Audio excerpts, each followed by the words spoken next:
A curse has befallen the region of Icewind Dale, in the form of an unrelenting winter that has slowly chipped away at those who live here for 2 long years.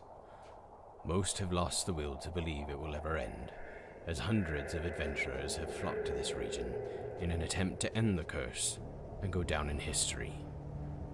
None have succeeded. Those who do live to tell their tales are left frozen and mutilated by the horrors of the region. Join us as an unlikely group of adventurers come together to try and best these lands and put an end to the curse.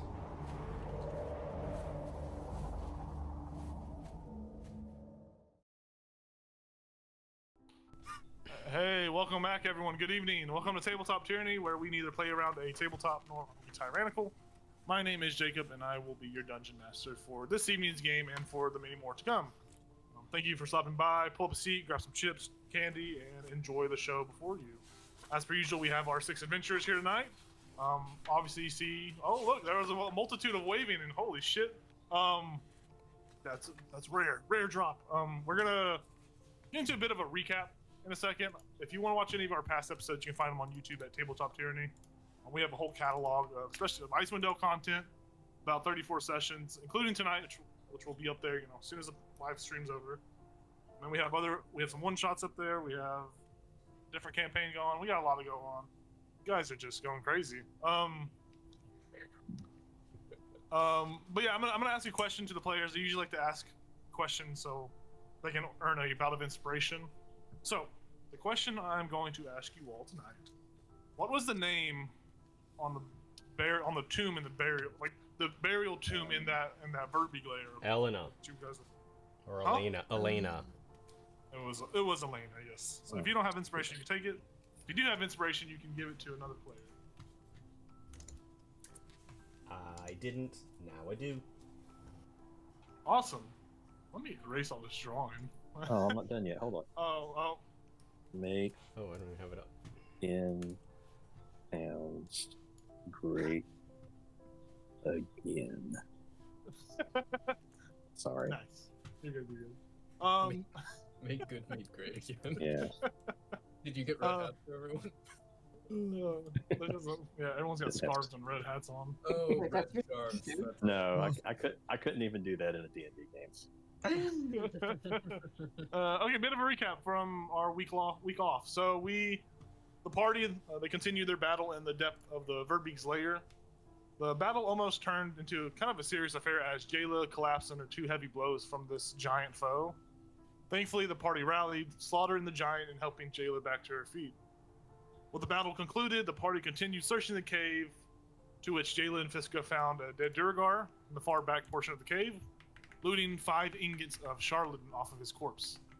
The boys all decided to open this sealed tomb in this room that was painted with a bunch of various different depictions of the ancient mural of this human tribe going throughout Icewind Dale, slaying monsters with some of Elzel's race actually depicted in this artwork.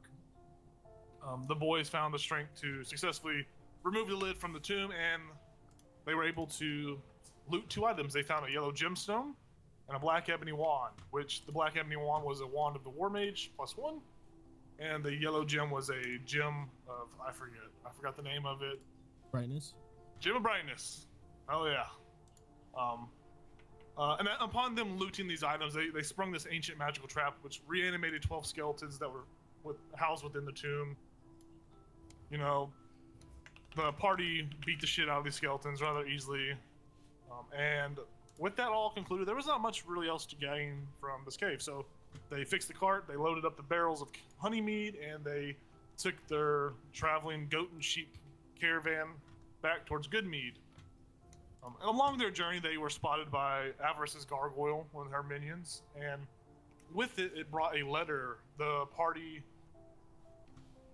this kind of served as a kind of a check-in from Avarice, as the party did enter some sort of partnership with her. They answered some questions, to which they were paid 100 gold.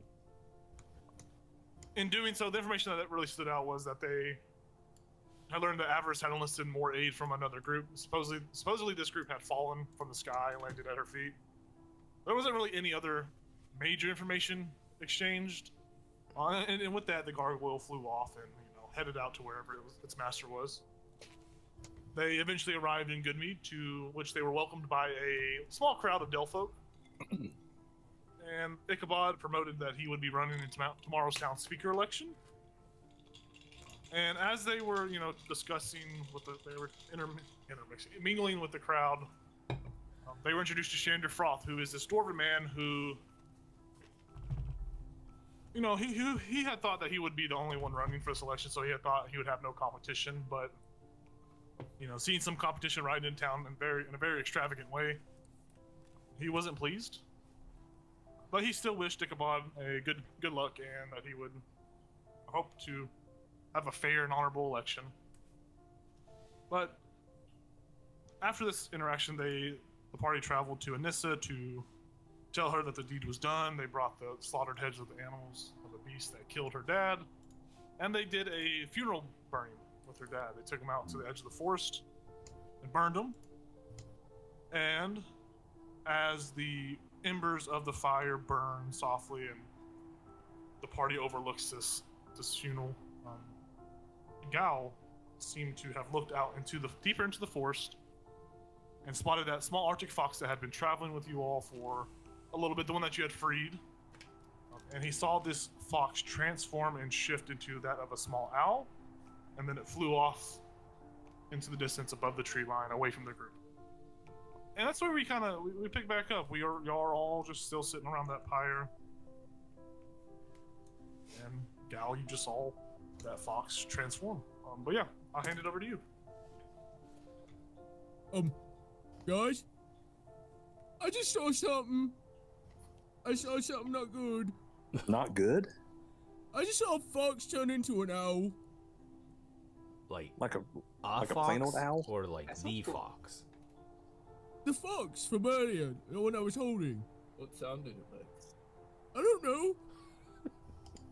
I didn't know they made a sound. Was it smiling or frowning?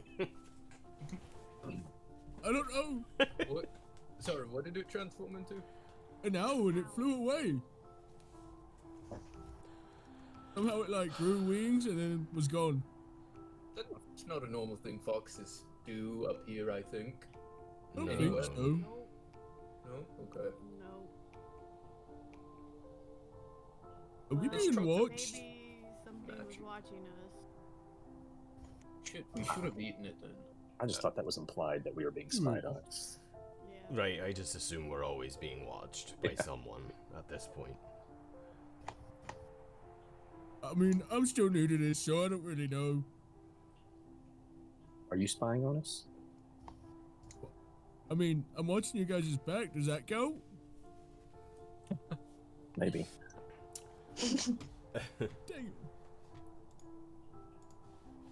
Jacob, is it the night before still, or okay? Yeah, you guys arrived the night before. It's roughly 9 to 10, because you remember you guys found good wind, good tracking, and somehow managed to make it back in town before, this long hike before. Oh, yeah. Because Jacob, as a DM, didn't really add the time up correctly. But yeah, you guys are. It's 9, 10-ish, and you guys are still. You have a whole 12 or 18 hours before the election, so you have a whole night ahead of you. Time to go clubbing. Go to a club. It's like, I think we have a big day before us tomorrow. Maybe not. You You do you. You know the NBA players. That's They right. do it.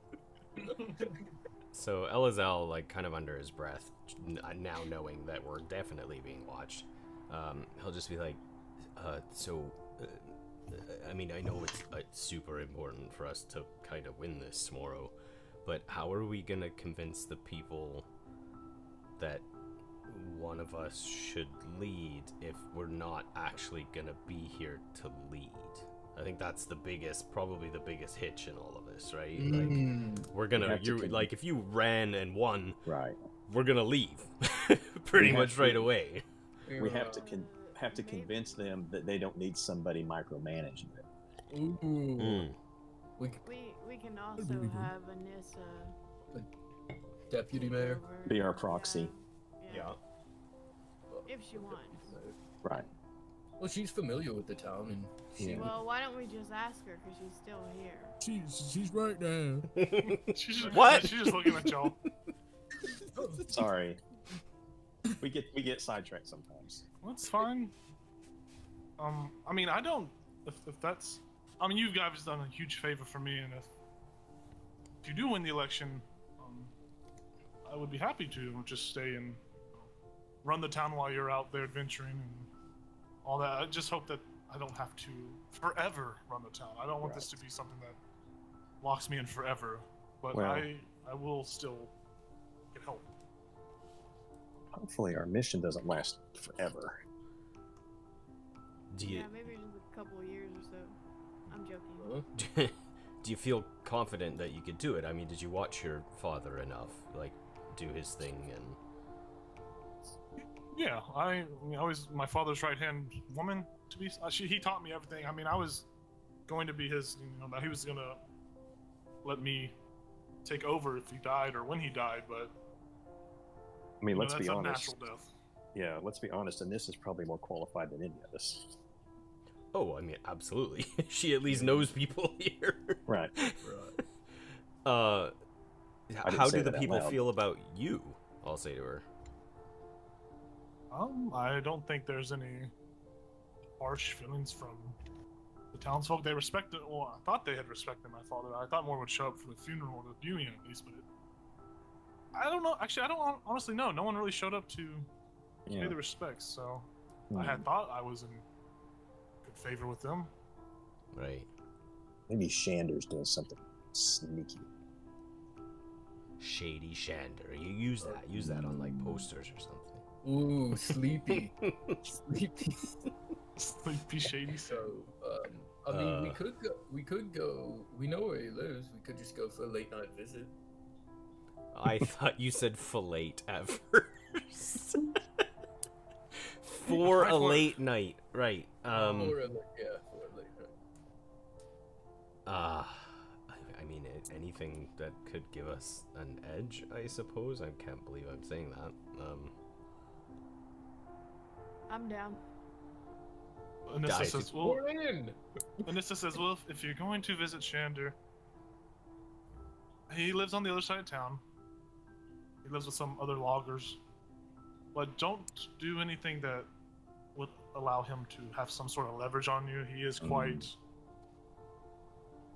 He can be persuasive, but try not to do anything that he could try to slander your name with tomorrow or expose you.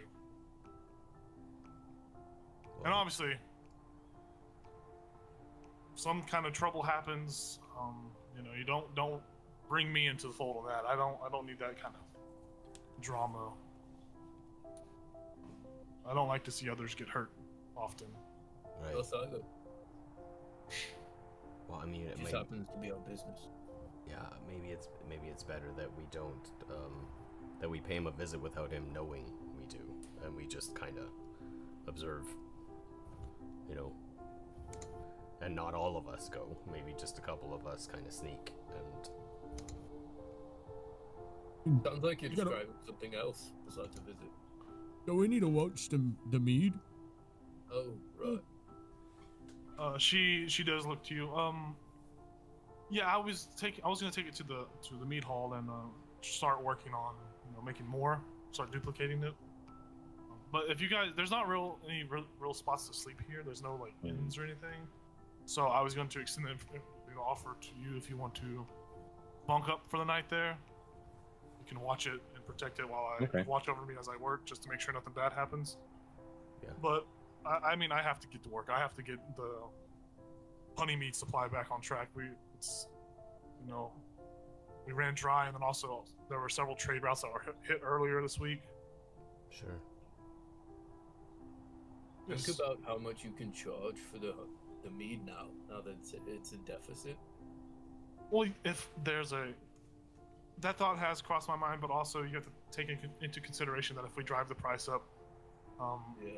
that good meat will They'll get back. get a worse reputation. Get a worse reputation. We don't want that. Not all towns are cordial with one another. Like even Dugan's Hole, which is just a little ways away, we have a bloody history. We've only just recently resolved that in the past 50 years. So, okay. Well, I assume you need some help getting this there anyway, right? Like, we could all kind of, yeah. I mean, Make yeah, I can't carry that at all. Right, That's make our way there beyond and me. then decide once we get there what we're gonna do. Yeah, she kind of gives that like fleeting glance back at the funeral pyre as it burns away. And the body burns quick. And as it falls down upon itself, it burns and slowly starts to be put out by Mother Nature. She turns around and begins to lead you all to the mead hall. You guys travel not long, 10 minutes. It's not, you guys didn't walk super far. But you get to that green roofed, red burgundy colored building that has the various depictions of, I think it was wyverns on it. And she unlocks the door and walks you in. You see what is a vast room, a vast chamber before you. It's kind of like one of those, like a common area, and you have like the little overlooking second story balcony inside. And inside there are these very beautiful tapestries of different bees. Like it looks like there's a whole vibrant history of what looks like people training bees and acclimating them to the cold weather. And most of these pictures all depict tabaxis because, as you recall, this town is heavily tabaxi based. But it's not like it's not like there's only tabaxis here. It's a very historical treasure. The room itself is vastly empty. There are what look like those three like giant huge casks that you would find at the bottom of like a distillery or a winery. Those like giant barrels. And yeah, it's just mostly empty. She looks up to the second story balcony and she says there should be there's some rooms up there with several cots and beds. There's only one bed. I think there's about, she like begins to count. It looks like there's about 5 rooms. But feel free to make yourself at home. Each one has a bed. Obviously, I can't promise food service or drink service, but at least you have a roof and not as cold. Feel free to do what you need to. I will mostly be over here in my corner, and she points to what looks like a small little set of like brewing potion or brewing set, alchemist set. But it's all very, very much been upgraded and modified to some aspect. And she goes over there and she begins to start tinkering away at work, and she tells you all to place a barrel, and she begins to go to work off in the background. I'll actually walk over to her and just quickly ask her, I'll just say, I know you're in short supply and all, but is there enough for around? I think, including you? She looks at the bunch of you. I think that would be... Oh, that should be fine. As long as we don't have any, alcohol in here, we should be fine. No, none of those here, no. Okay, yeah. Just one cup each. Yeah, we should be perfectly fine. Yeah. Do you have any cups? I can go get some cups from the basement. I Or if y'all have any cups I don't or think we anything. have cups. Do we have cups? Okay. I don't think so. assume it's in like travelers mess kits. Got a little tin cup. Yeah. Morning Joe in it. Yeah. Yeah, if you have your own cup, she opens the cask of honey mead. Just a taste. And if no one has a cup, she goes down and goes and finds some cups. She That- brings back these collector's editions. I have like Nice. Okay. Yeah, y'all get cups, and she opens it up for you all, and you guys are served. It is, it's very delicious. It's probably the best thing you've tasted out this whole time that you've been up here, this far north. And you can see why it is such a delicacy or such a prevalent drink.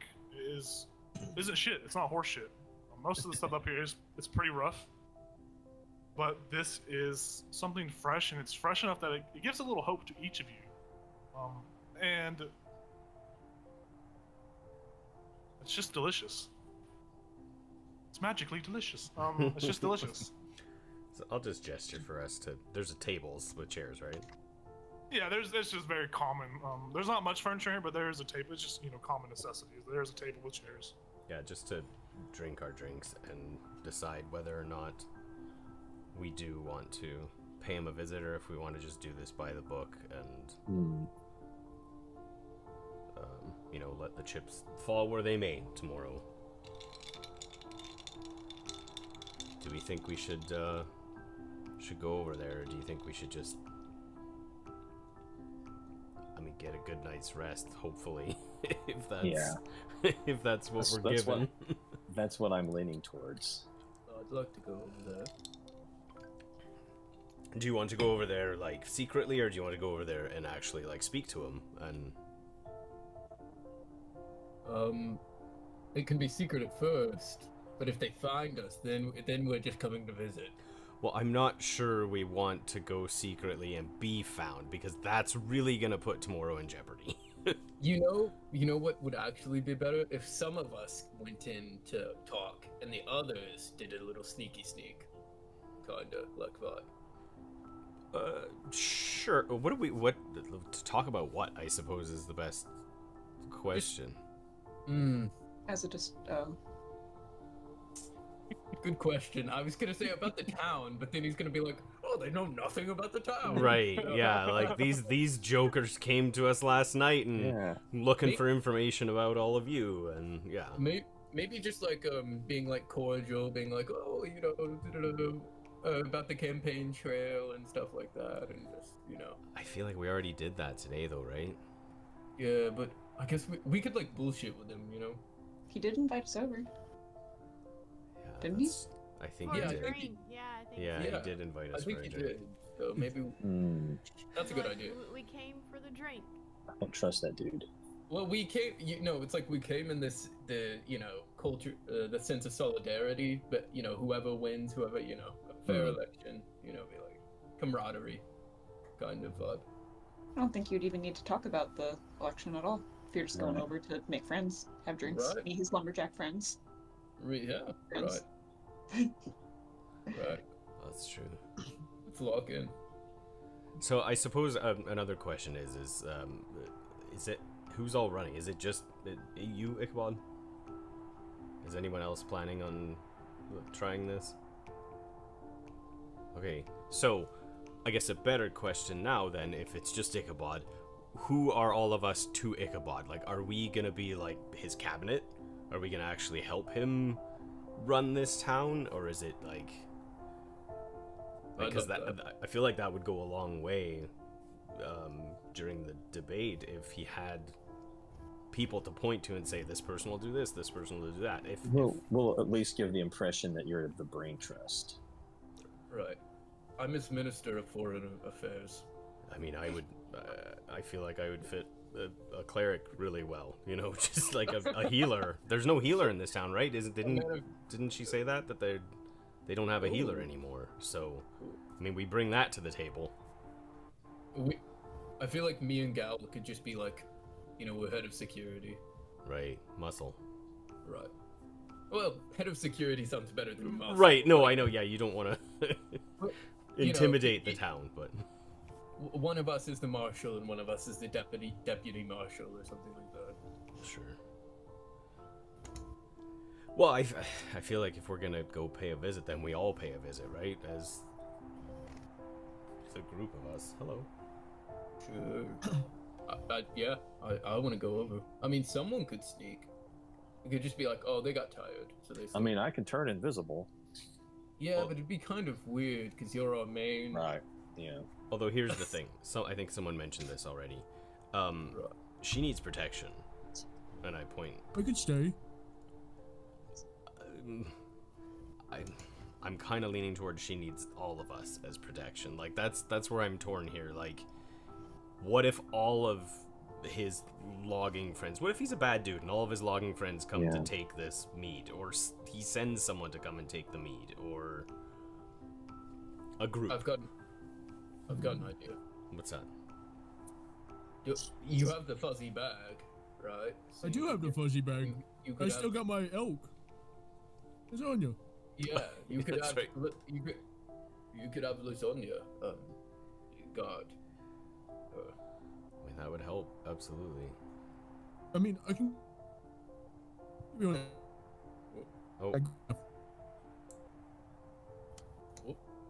Oh, go ahead.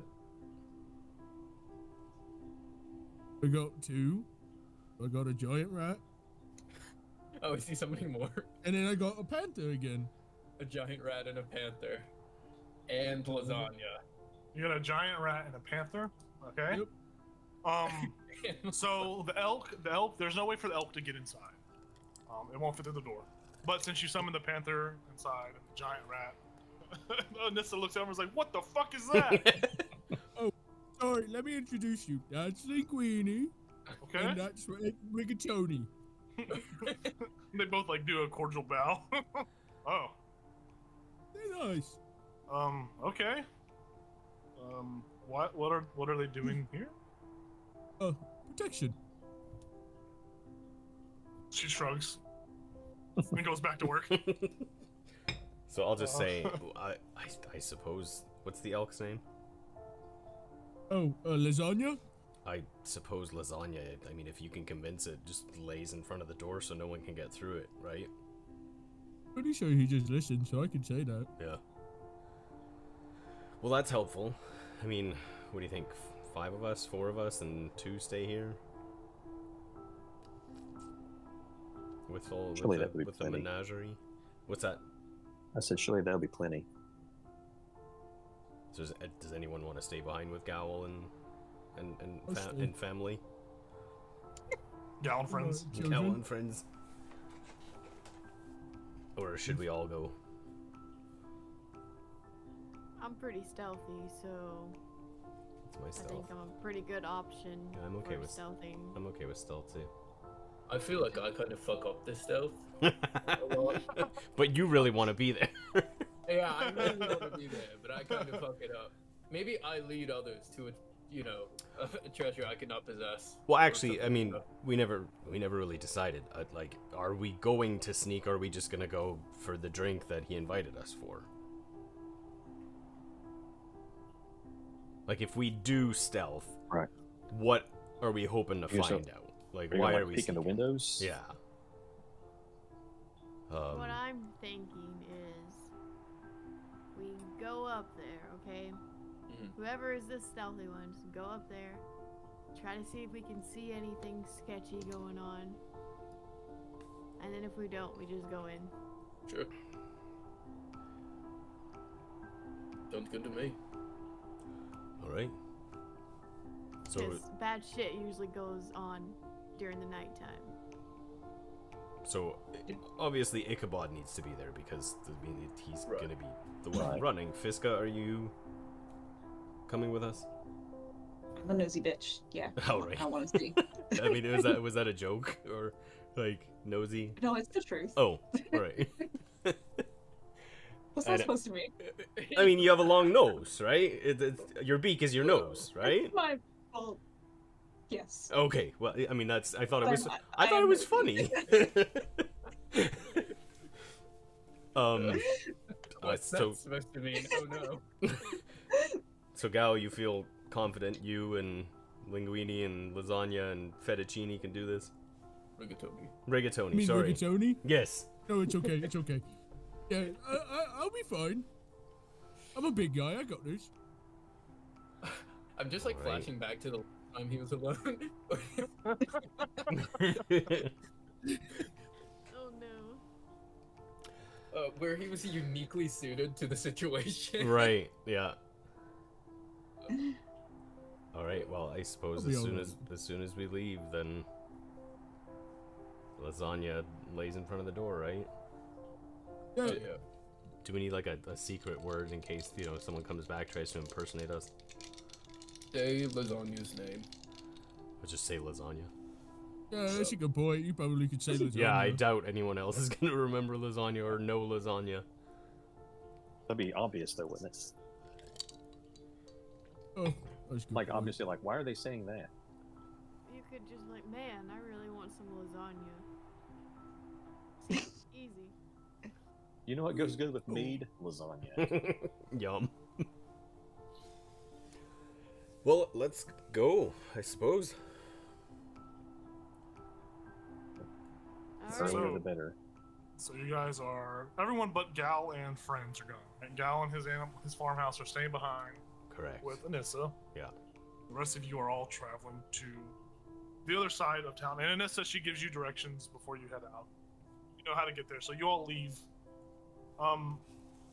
So so explain to me what's going down. Are you all sneaking up, or are y'all just walking casually? Give me a little bit more force. If the building we're going to is like an obvious location, right? I assume it is. Then Yeah. I assume the group of us would stop 100 feet away, and then maybe 2 of us would stealth up, or even 1 of us. I mean, it really only takes 1 of us to do it. So Yeah, I think we're walking openly to there.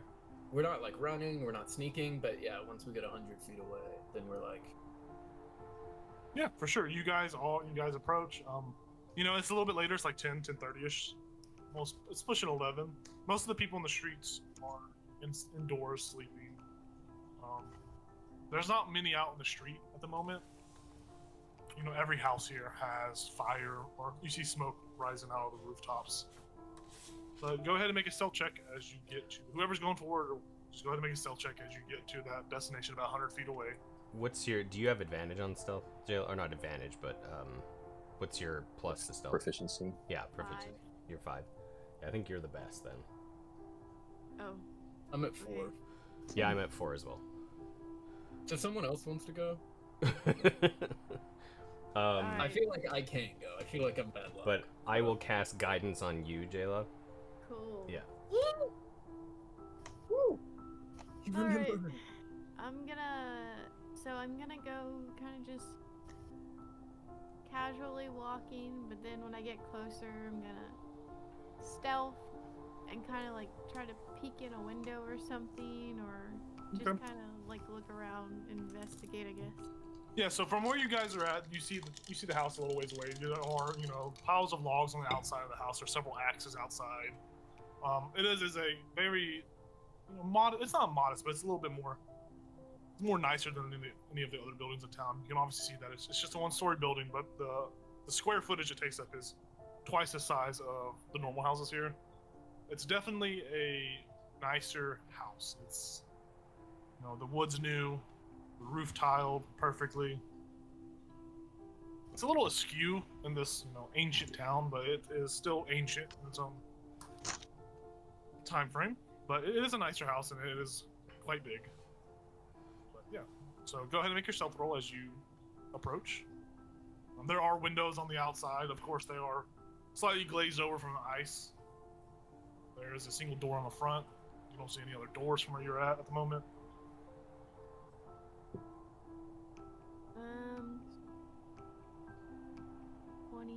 23.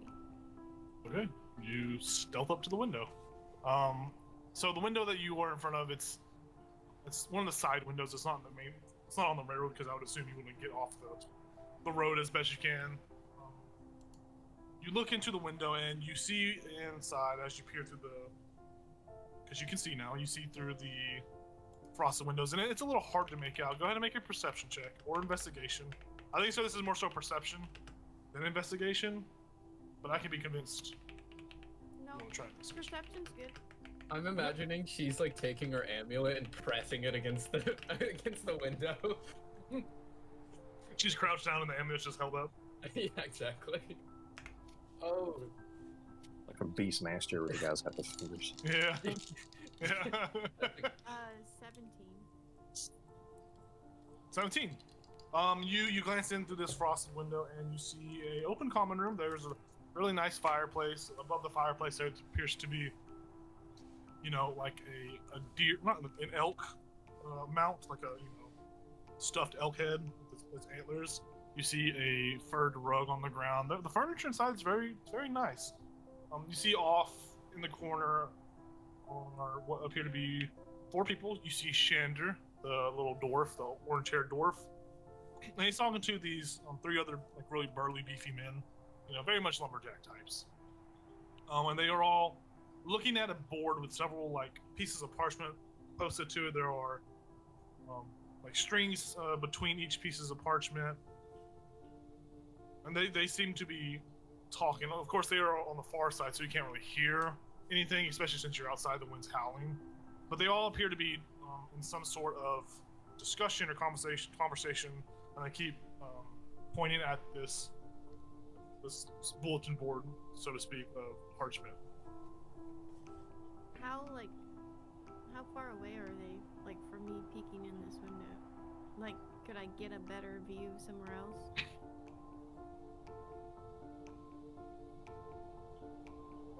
Yeah, you could go around to the back side of the house and be on. So basically this is what it's like. The road goes straight, and your party's back a little bit. The window you went to is on the right side of the building, so like the front door's on the street. You walk around the corner a little bit, you're on that window, so the party can still see you. But if you loop to the other side, the party will not have view of you anymore. But you can definitely sneak up. There's a window. There are what appear to be, one bigger window and then like a small little window, very tiny window. It's like a weird window. So I see 4. Yeah, there's 4. So there's 4 people in total. Shander and then 3 other beefy, burly men. You haven't seen them in town before. They are very much lumberjacks. They have the thick, bushy beards. One of them was balding a little bit. There's various big boys.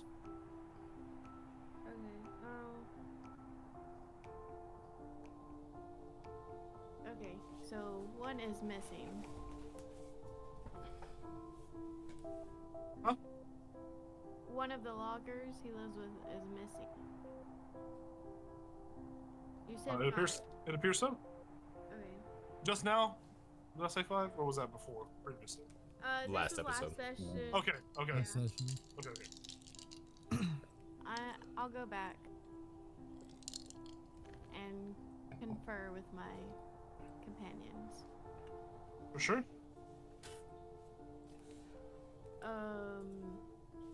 So I peeked in. There's a board. Kind of looks like a lot going on.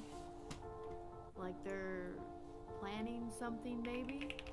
But I only see 4 of them. I didn't want to go around and, bump into the 5th one by accident. So, do you want to just see if we can go? I don't know. What do y'all want to do?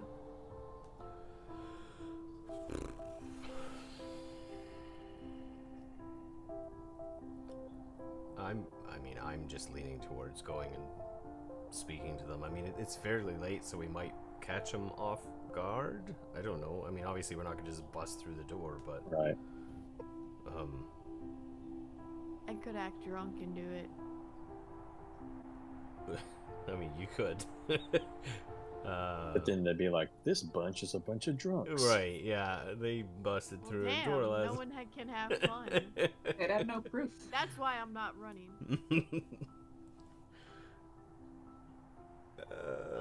Well, I guess let's just go and just knock on the door. Maybe we'll see them rushing around and see if the board is of importance. I bet it's just talking points. Yeah, and if it happens, if it happens, Maybe he's just rehearsing his speech. Yeah, if it happens to disappear, We'll win. know something's up. Right, and win or lose tomorrow, we could always come back and see if they're up to something, right? Yeah. Or whenever. I don't know. The thing isn't, the actual election isn't tomorrow, right? It's just the debate. No. Well, it's a debate / election. Oh, okay. So yeah. They do everything the same day. There's no. Yeah. So yeah, win or lose tomorrow, if something shady seems to be going on, we can figure it out after the fact. All right. I guess let's go talk to this dwarf. Yeah. We head that way. All right, you guys Yeah, like that. approach. You get to the door. You knock on it. You. Do we hear a NYPD. bunch of shuffling and stuff? Yeah, you can make a perception check. Anyone that wants to, you're all made aware that there's some sort of board, so y'all can all make a perception check if you feel free. You should. You should. Feel like doing that? You should. 11. 5. We all get to make one? Yeah, she made it aware to you that there was a board in there, and then, I mean, obviously it's late at night, so It's not with my nose. this is a hearing sound. This is a hearing-based check. Can I Can I smell the try. shuffling? I smell their dry erase markers. Sorry, go ahead, Emily. Can I actually just be looking through the window? Like, we already knocked. They know somebody's there. I'm just gonna look through the window. Go ahead and make a stealth check. You giant bird eye. I got a 16. If they look at me, I wave. Okay. 18. It's a good stealth check. You can roll a perception check to see. Cool. And you can have an advantage actually. So 19 Oh. on the Okay. perception. so what did everybody else get? Sorry, there's a lot of numbers going through. So I know Nate said a 5, 11. Yeah. 6. Elza, did you roll 6? Lauren, what'd you get? 16. 16. Lauren, you hear shuffling.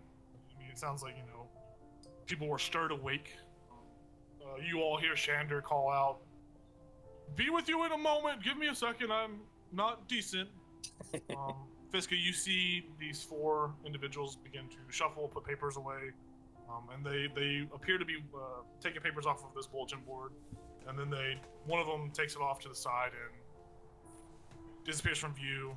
You see them all talking, like they're all like gesturing to each other, and then about a moment goes by, and that guy that took those papers away returns to the other portion of the party. They all sit down at a table in the middle of the room, and the rest of you all hear Shander say, "Okay, I'm not naked anymore.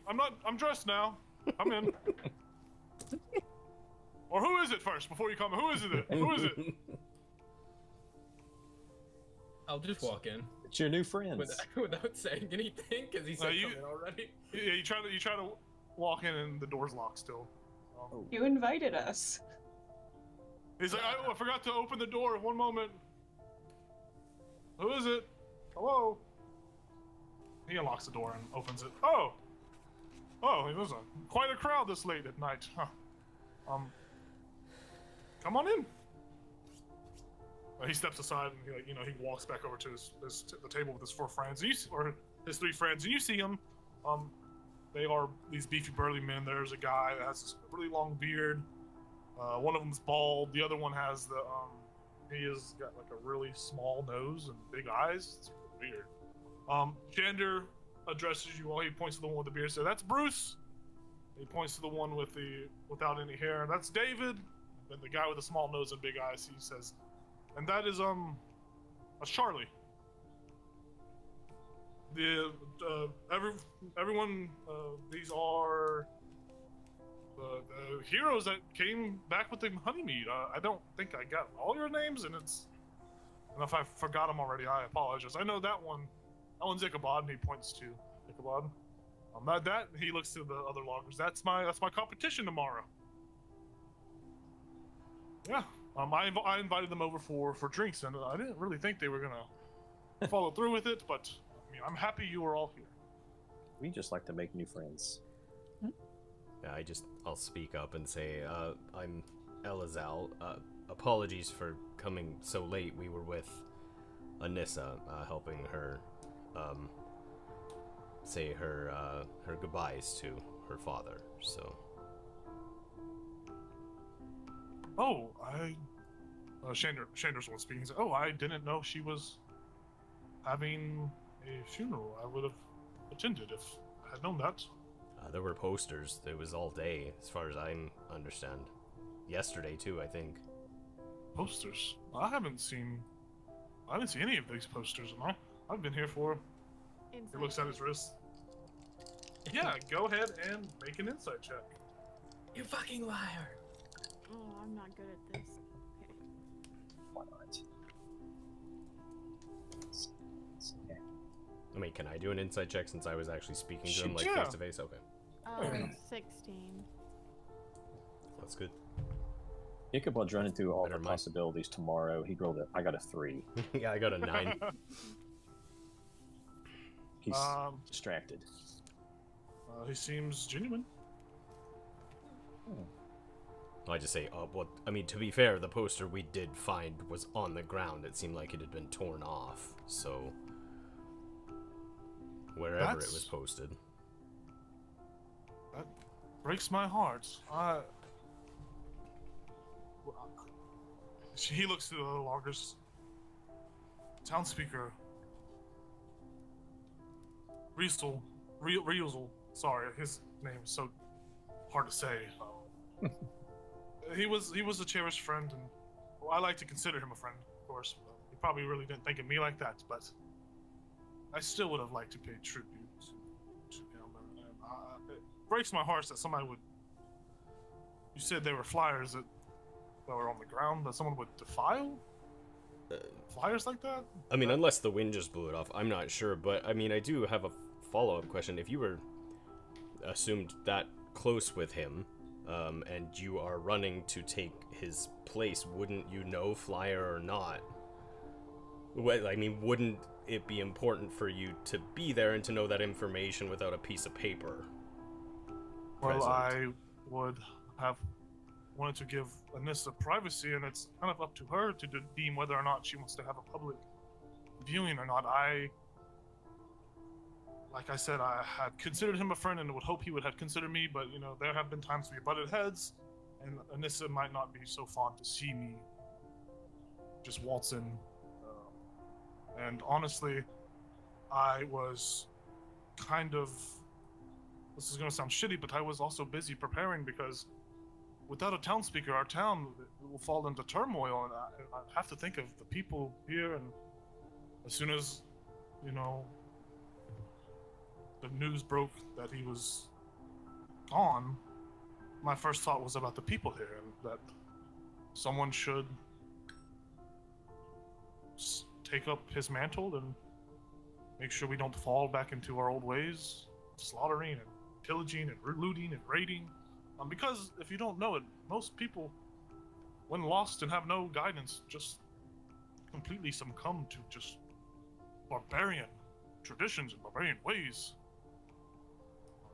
And I don't know if you know the history of Tin Towns or Goodmead, but it hasn't always been this peaceful. Yeah, and you know, I'm not saying you have to trust what I've said. I know in my heart that what I've said is true, and that's. I wish I was invited, but I didn't see any of these flyers, or I had heard no word from Anissa. But I will have to have kind words with her hopefully tomorrow and give my condolences. Sure. I mean, I tried to give my condolences, but I mean, from her demeanor, and from speaking to her, it sounded like it was open to everybody, and she expected more, and no one showed up. It was just us, actually. his mouth is kind of does that thing where like his like slack jaws, like his mouth is open, like he's like taken aback about it. Well, I can't imagine she's too pleased then. If there was truly an open invitation and no one showed up, that really, I can't imagine the pain that she's going through. It's hard to lose a loved one. If you see her before I do tomorrow, please give her my condolences and tell her that, you know, David, Bruce, and Charlie as well, they give their condolences. And you see all the loggers next door. They raise their hands in unison. We're sorry for your loss. He looks back. They're not much for talking. Sure. But I'm glad you guys came to have a drink. I didn't think you were gonna actually take me up on my offer. I know competition can be, it allows entry for, you know, clashing of heads and all that. And he looks like, well, I hope that tomorrow, whatever the outcome is, I hope that there is a peaceful. I hope it's peaceful. I hope there's no conflict between me and you. I have no quarrel with you. I don't really know you too well, but I would still like to be in your ear and give you advice and ideas. I have been in this town for quite a while, and I do know it, and I do know the people. I think we just all want what's best for Goodmead. Certainly, I agree completely. What do you guys want to drink? He says. He goes behind this little, previously unseen, like little bar, like a little bar stand, not barkeep, a little bar. He goes over there and he pulls out like 2 small casks. There's one that's just like a little black barrel, very tiny, and then there's like a medium-sized just wooden barrel. He points to the small black barrel. And he said, "This is some elderberry wine that I had imported many years ago, and I haven't had the need to actually open it. I'll be honest. There was like 5 of these, and this is the last one. So, yeah. This other one, this is just your normal. I got this mead from. This is just normal mead. I got it from Targos. It's not even mead. It's more so ale, but they. I think they've tried to capitalize on the small, dwindling supply of honey mead. So they've labeled it mead, but it's just low shelf ale. But whichever one. Stuff. One for you, ma'am. What was your name, by the way? You are quite imposing figure. You have quite a big build on you. Jayla. Jayla. Have I heard of you? That name sounds familiar. Have you come here often? Do you live around these parts? I've heard that name before. I come from not far off. Oh, well, pleased to have you here. He hands you a small cup of the elderberry wine. He looks over to Lorian and he motions. He says, "Would you like the elderberry or the bottom shelf?" The bottom shelf, probably. I admire a strong palate, strong taste buds. He opens that one up, pours you a cup, and hands it to you. Looks over to Fiska. I down him. Would you like the elderberry wine or the L? The good stuff. He pours you the elderberry wine and passes it over. Thank you. And then he looks to Elazar and Ichabod at the same time. He says, "Elderberry wine, L. Pick your poison. Ichabod. They're both great." Ichabod actually holds his hand up and is like, none for me tonight, thanks. I've got a big day tomorrow. Almost got you to drink the night before an election. Good on you. You are. It's a smart decision. He looks over to Elazar. Yeah, I just say, I'm actually kind of with Ichabod. We just had some of the mead with Anissa. We were toasting to her father, and it hit me pretty hard. It's been a little bit since I had anything, so it's good stuff, though. I'm glad you got it back in your hands, and whatever happens tomorrow, that she's able to start the process again to provide for the town. He looks at you a little inquisitively. Process? What do you mean process? She said she needed some of the mead to create more of the mead because... Was that supposed to be a secret? He said, "Oh, I just didn't know she would tell you about the process." You, passive insight, can tell that he is a little surprised to learn some new information. But he brushes it off. That's a smart decision. I think I'll have some elderberry wine.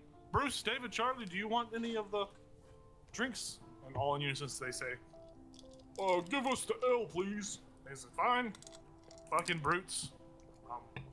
Pours it all out for him, and he passes it out, and he sits down at his table with his friends, motions towards the table. "So please sit down and drink." So how was y'all's day? What did you guys actually do out there in the woods? You all came back in riding in with several monstrous heads on you. I can't imagine that was an easy task to take care of. Just it's another day of helping out the fine folks of Tin Towns. Yeah, Very nice. I'm not gonna lie. Like, since I arrived here, it's pretty much been every day we're dealing with something big, and we've dealt with it. I mean, we haven't lost anyone. It's been quite the adventure. Yeah, this place has a way with especially with newcomers. Those that have been around a long time have gotten used to it. I can't say that I've enjoyed the winter getting worse and worse, or whatever you want to call this damn weather. This place isn't for the the young of heart, the inexperienced. This place will chew you up and spit you out. And every day I wake up, I'm just happy to be alive. So I'm happy you are all still around and kicking and able to help other towns. He looks over to Ichabod and says, "So if you win, your friends here speak of adventures or dealing with stuff every day. Are you going to stay around, or are you going to jump ship and leave?" I can't imagine a town speaker having the ability and the responsibilities to just, leave to go deal with adventures. The people come first, always. Of course, I will have my my cabinet, of course. Probably have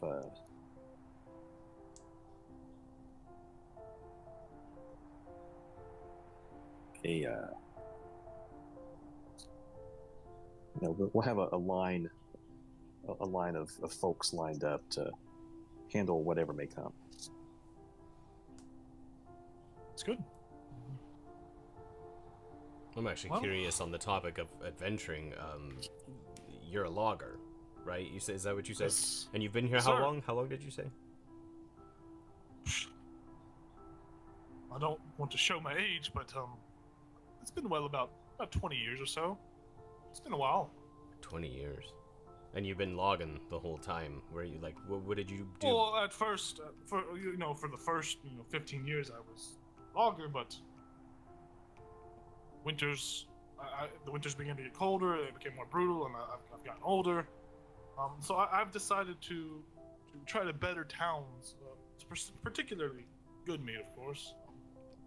I thought it was time to get into politics, and I can't be brash and say that I did notice that the town speaker's age was starting to climb and he was getting old, so I knew there needed to be someone to take his place and step in.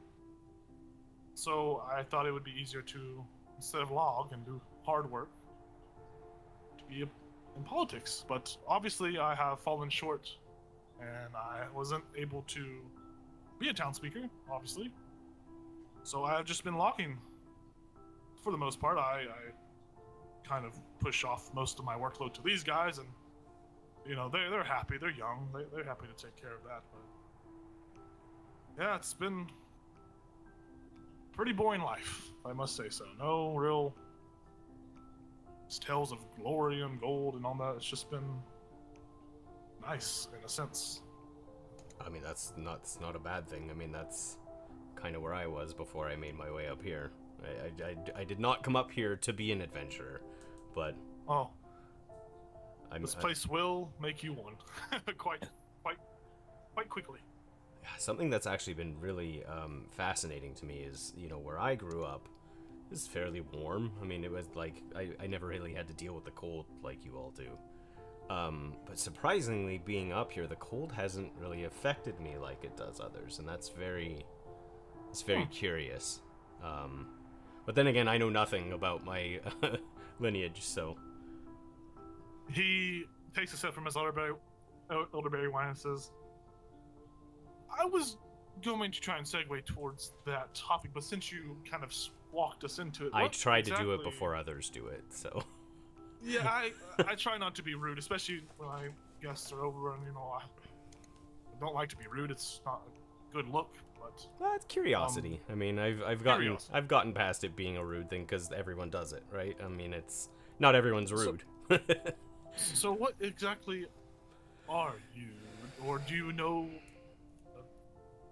I mean, I actually just recently found out what I am. For the longest time, I just assumed I was a mutt, right? Like it just like one got together with another, and here I am. But apparently, I'm an onagaz. I have never heard of that. It sounds exotic. Can I roll an insight check on that? Yeah, for sure.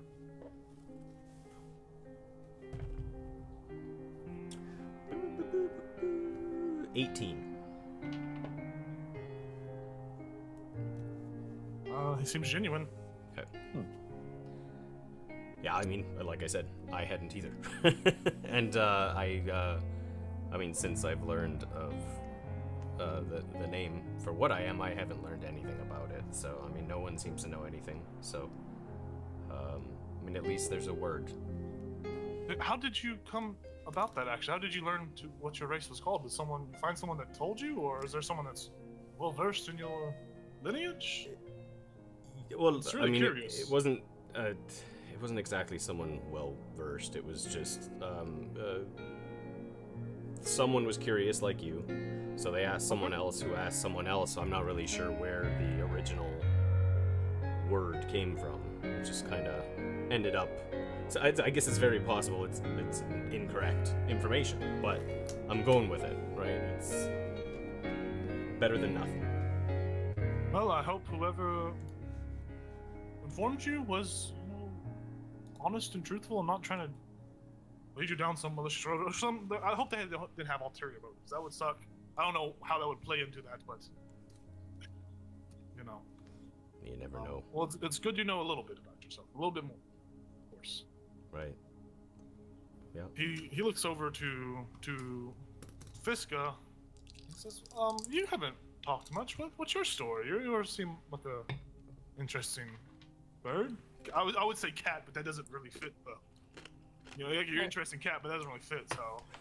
Sorry, I just really have to go to the bathroom. Where's that? Oh, the bathroom. It's not. Head out back.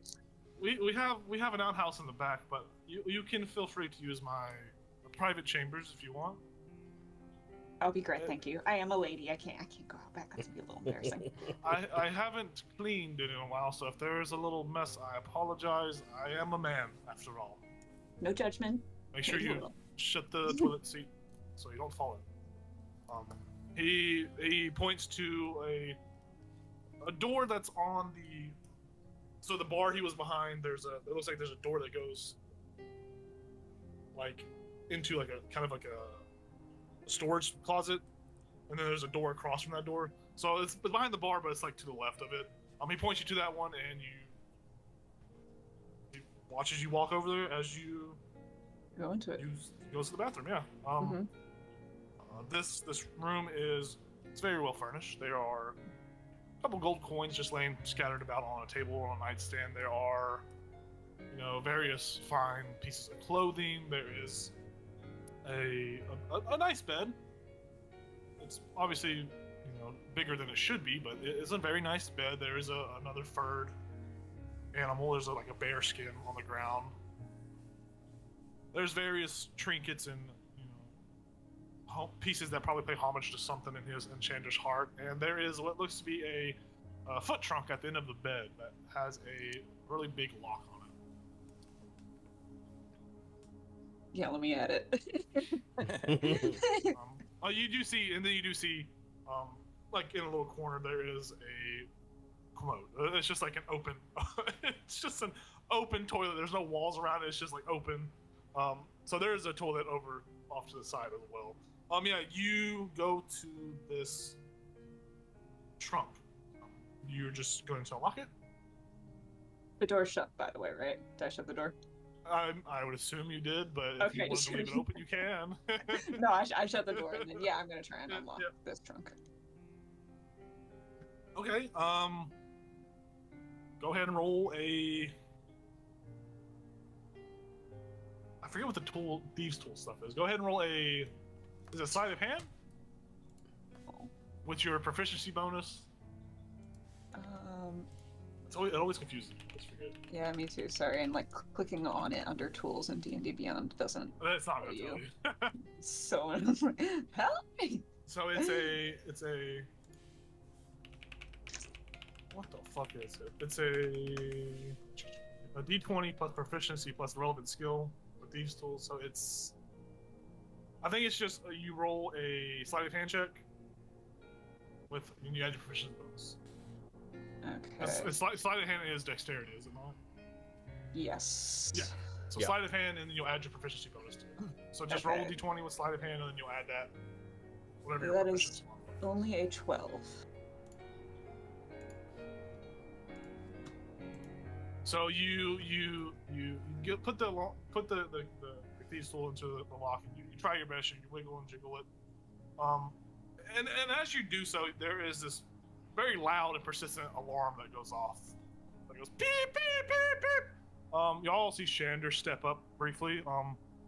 And like it's an audible alarm that seems to have been triggered whenever you mess with the lock. Everybody hears it? Yeah, it's an audible alarm. I was just like, what is that? Even though the loggers stand up and Shander looks over, I think your friend is a little nosy and it seems to be something that she doesn't need to be. Let me go. He walks. You hear him walking over rather quickly. I'm gonna go use the bathroom. I'm gonna shout at him when he opens the door. Yeah, he opens the door. Ma'am, you can't be. Hey. He averts his eyes a little bit. The alarm's still going off. Inside. He says, "When you're finished, please come out. I think you have all overstayed your welcome a little bit too long. Hurry up. Spray the Febreze." And he shuts the door. The alarm's still going off, though. All the loggers that are in the room with you all, they all look tense. Like, they're all standing up. They're kind of eyeing each other back and forth. And Shander, he has a very unpleasant look on his face, and he says, "Well, that alarm seems to be a bit of... Seems like she was trying to pick my trunk box and try to get into my trunk box or something. I was worried someone would mess with my belongings, and so I put a spell on the... I bought a spell scroll. Don't get me wrong, I can't really... I'm not that magical. I have certain stuff that I can do, Insight but check. it's nothing. Yeah.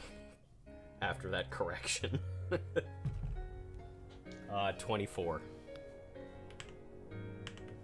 He probably it seems like he might possess some. He says he doesn't have that much magic. He probably possesses a little bit of magic. Okay. That's probably the most. Like there was some apprehension, so Yeah. You figure he might not be telling the whole truth on that. Okay. But he does say, so I made sure my belongings were safe, and if someone ever messed with them, they would alert me, and it seems that it had worked properly. He's still standing by the door. Yeah, I was like, I think we'd all do the same, especially with what we've all been through. I mean, Right. We didn't come in here to loot you. I'll tell you that much. I'm not sure. I'm not. Maybe it's a misunderstanding. I don't know. He's gonna try to reach you. He'll make insight checks. Is that deception So- on my end? Yeah. If you're not, I mean, you tell me. Were you being deception? Oh no, Deceiving? I wasn't being deceiving. Okay. No, I mean we weren't He's just trying to planning get on logic looting off. them. So yeah. It looks like he's believing what you're saying. There's no, you weren't trying to hide or deceive anything. So he's still unhappy that his stuff was potentially messed with, but he's still trying to keep a pleasant face and demeanor about it all. Maybe Sure. you got a faulty scroll. She's very clumsy, so Maybe she just wrecked your toilet. He's gonna make an insight check on Jay though. oh come on, natural 20. That's what I need. What is? Oh yeah. Please.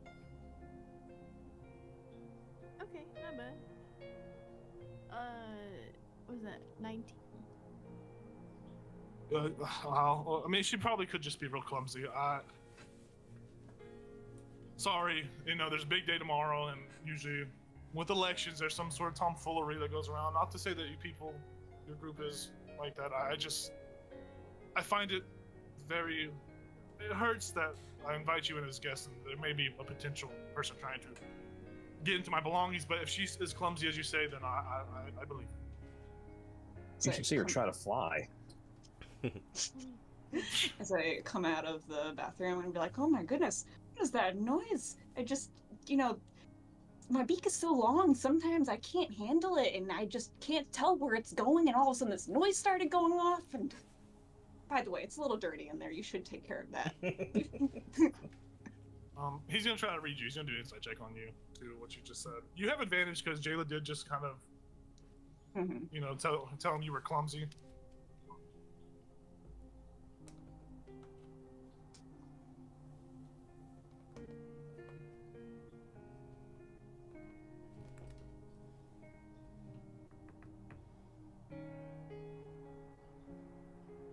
What'd you get? Do I roll something too? Sorry, it's been a while. Oh, roll. It'd probably be a deception check because you were saying that your beak was moving around and all that. You're a liar. It would definitely be. I will allow it to be deception, persuasion. It's whatever your skill, whichever one's higher. All right, well, I have advantage in performance, but no.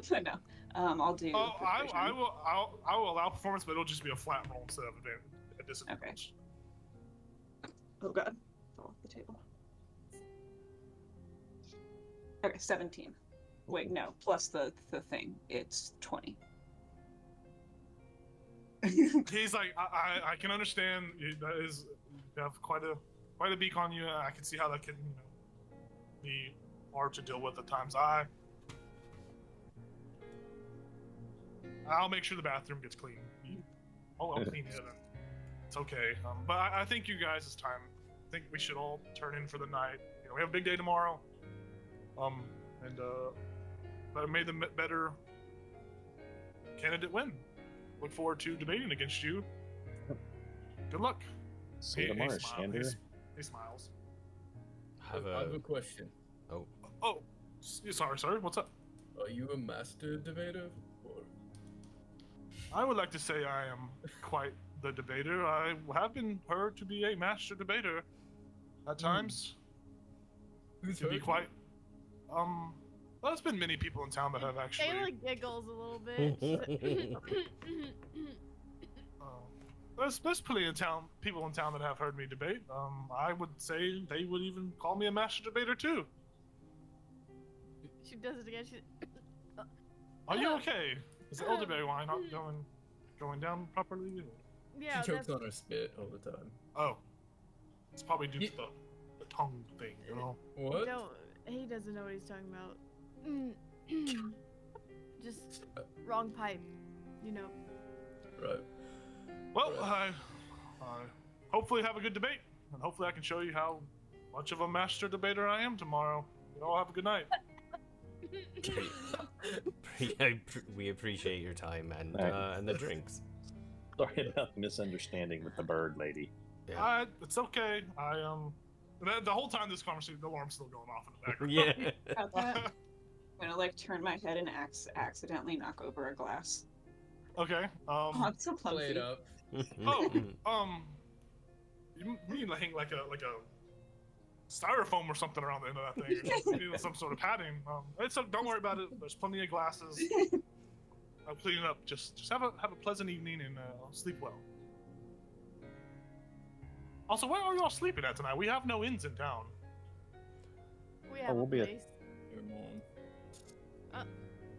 I didn't say that. I didn't say that. Okay. Oh, okay. All right. Bye. Peace. Bye. Take it easy. Good night.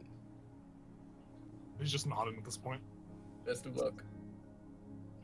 Oh, we're going the same way? And I cast Thunderwave. No, I don't. Oh my god, there's been a drive-by. Eldritch Blast. As you all exit the building, you see that he, or you don't see what he's doing, but as you exit the building, you all hear that alarm that's going off, turn off. And, it's like, phew. And then you hear the door lock loudly behind you as you step out. That was fun. What were you thinking? I wasn't. Had to use the bathroom. There was a chest there. I'm a little bit of a klepto, you know that. I appreciate the initiative, being able to go forward. That's the go-getter attitude we need in this administration. Thank you. Solidarity. As you guys are standing out, you see there is what looks like to be a logger approaching the house. And he stops a little bit. He's like, "Oh, excuse me, I have to get in there. That's where I live. Pardon me." Sure. It's just this real awkward, he's looking at you all as he kind of sidesteps around your group and gets to the door and I can knocks stay on the it. night with you.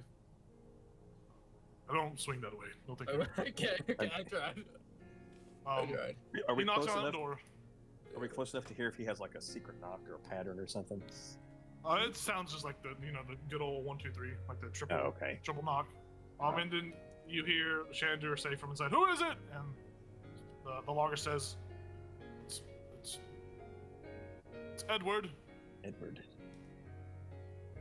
Well, he's like, "Oh, okay." Shander comes up, hear the door unlocked, and the door opens briefly, and Edward walks inside, and then Shander shuts the door without saying anything, locks it back. Elazar will just say, did anyone notice that they were all very uncomfortable using their own names? Like, they were very, apprehensive about saying them, almost like they forgot them? Yeah. Did you? It's like when you forget someone's name you're talking to, and you're trying to subtly get them to say their own name, but they keep not saying it. Yeah, but it was their own names that they couldn't remember. Yeah. So Fiska, all that being said, did you notice anything in there? I couldn't get into the chest. Just bearskin trinkets. A nice bed. Do you think Okay. taking Here, the let's- chest instead of trying to unlock it would? Let's keep walking before we No, say I anything. considered it. Right, I yeah. did consider that, but I was like, I'm gonna make a noise smashing the window, and I don't think the fellas would like that, so I decided not to. You guys all are walking back towards the meat hall. We'll go back over to Gal while he's at the meat hall with Anissa. Time travel a little bit. Gal, you are in there with Anissa. She's going to town on these instruments. She's going crazy. She's over there like a mad scientist making more honey meat. And she looks over to you and says, "Well, if you're gonna be here, you might as well help me out a little bit. You can help and protect. You got enough body to do that, don't you? I need you to." What do you need? She points over to the giant barrels of a whole. I need you to first move those. Obviously I can't, and you are built for that. And also I need you to load bucket. I need you to take cask. As I produce more, I'll need you to empty the bucket, bring it back into the bucket. Okay. Alright. Where am I moving them? Well, she points to the barrel that she already has. She says, "I just need you to take it up there and dump it, and put it back in line so I can make more. We're making a little bit of a assembly line. We'll make a little bit of a. Just keep dumping. We'll just keep dumping the line, the honey meat in there. All right." Okay. Got it. So she go ahead and make a strength check, and then make a athletics check.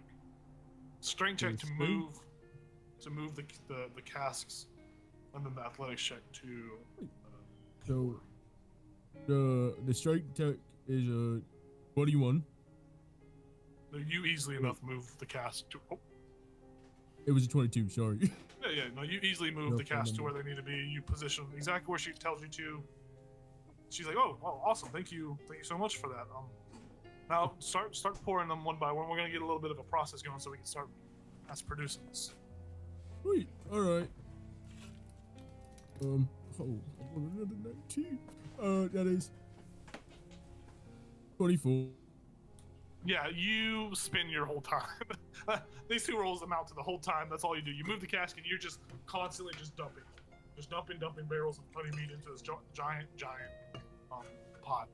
All the meanwhile, as you're working, linguine, ravioli, and then the other one I forget his name. Lasagna. Lasagna. Rigatoni. All of your summoned animals. All your summoned animals are, they're laying on the ground. You obviously. The elk's not in there, but you obviously know he's outside. You see his giant antlers in the windows, because as he lays down, his antlers still spread out and cover portions of the window. They all are just resting. There's nothing that alerts them either as you are just waiting here. You have a pretty peaceful time as you just help do manual labor. It's fun. Yep. And about, say, roughly 30 minutes or so, party leaving, party come back. The rest of you all come back to the good mead. The big elk sees you all, stands up and kind of moves out of the way for y'all to go inside.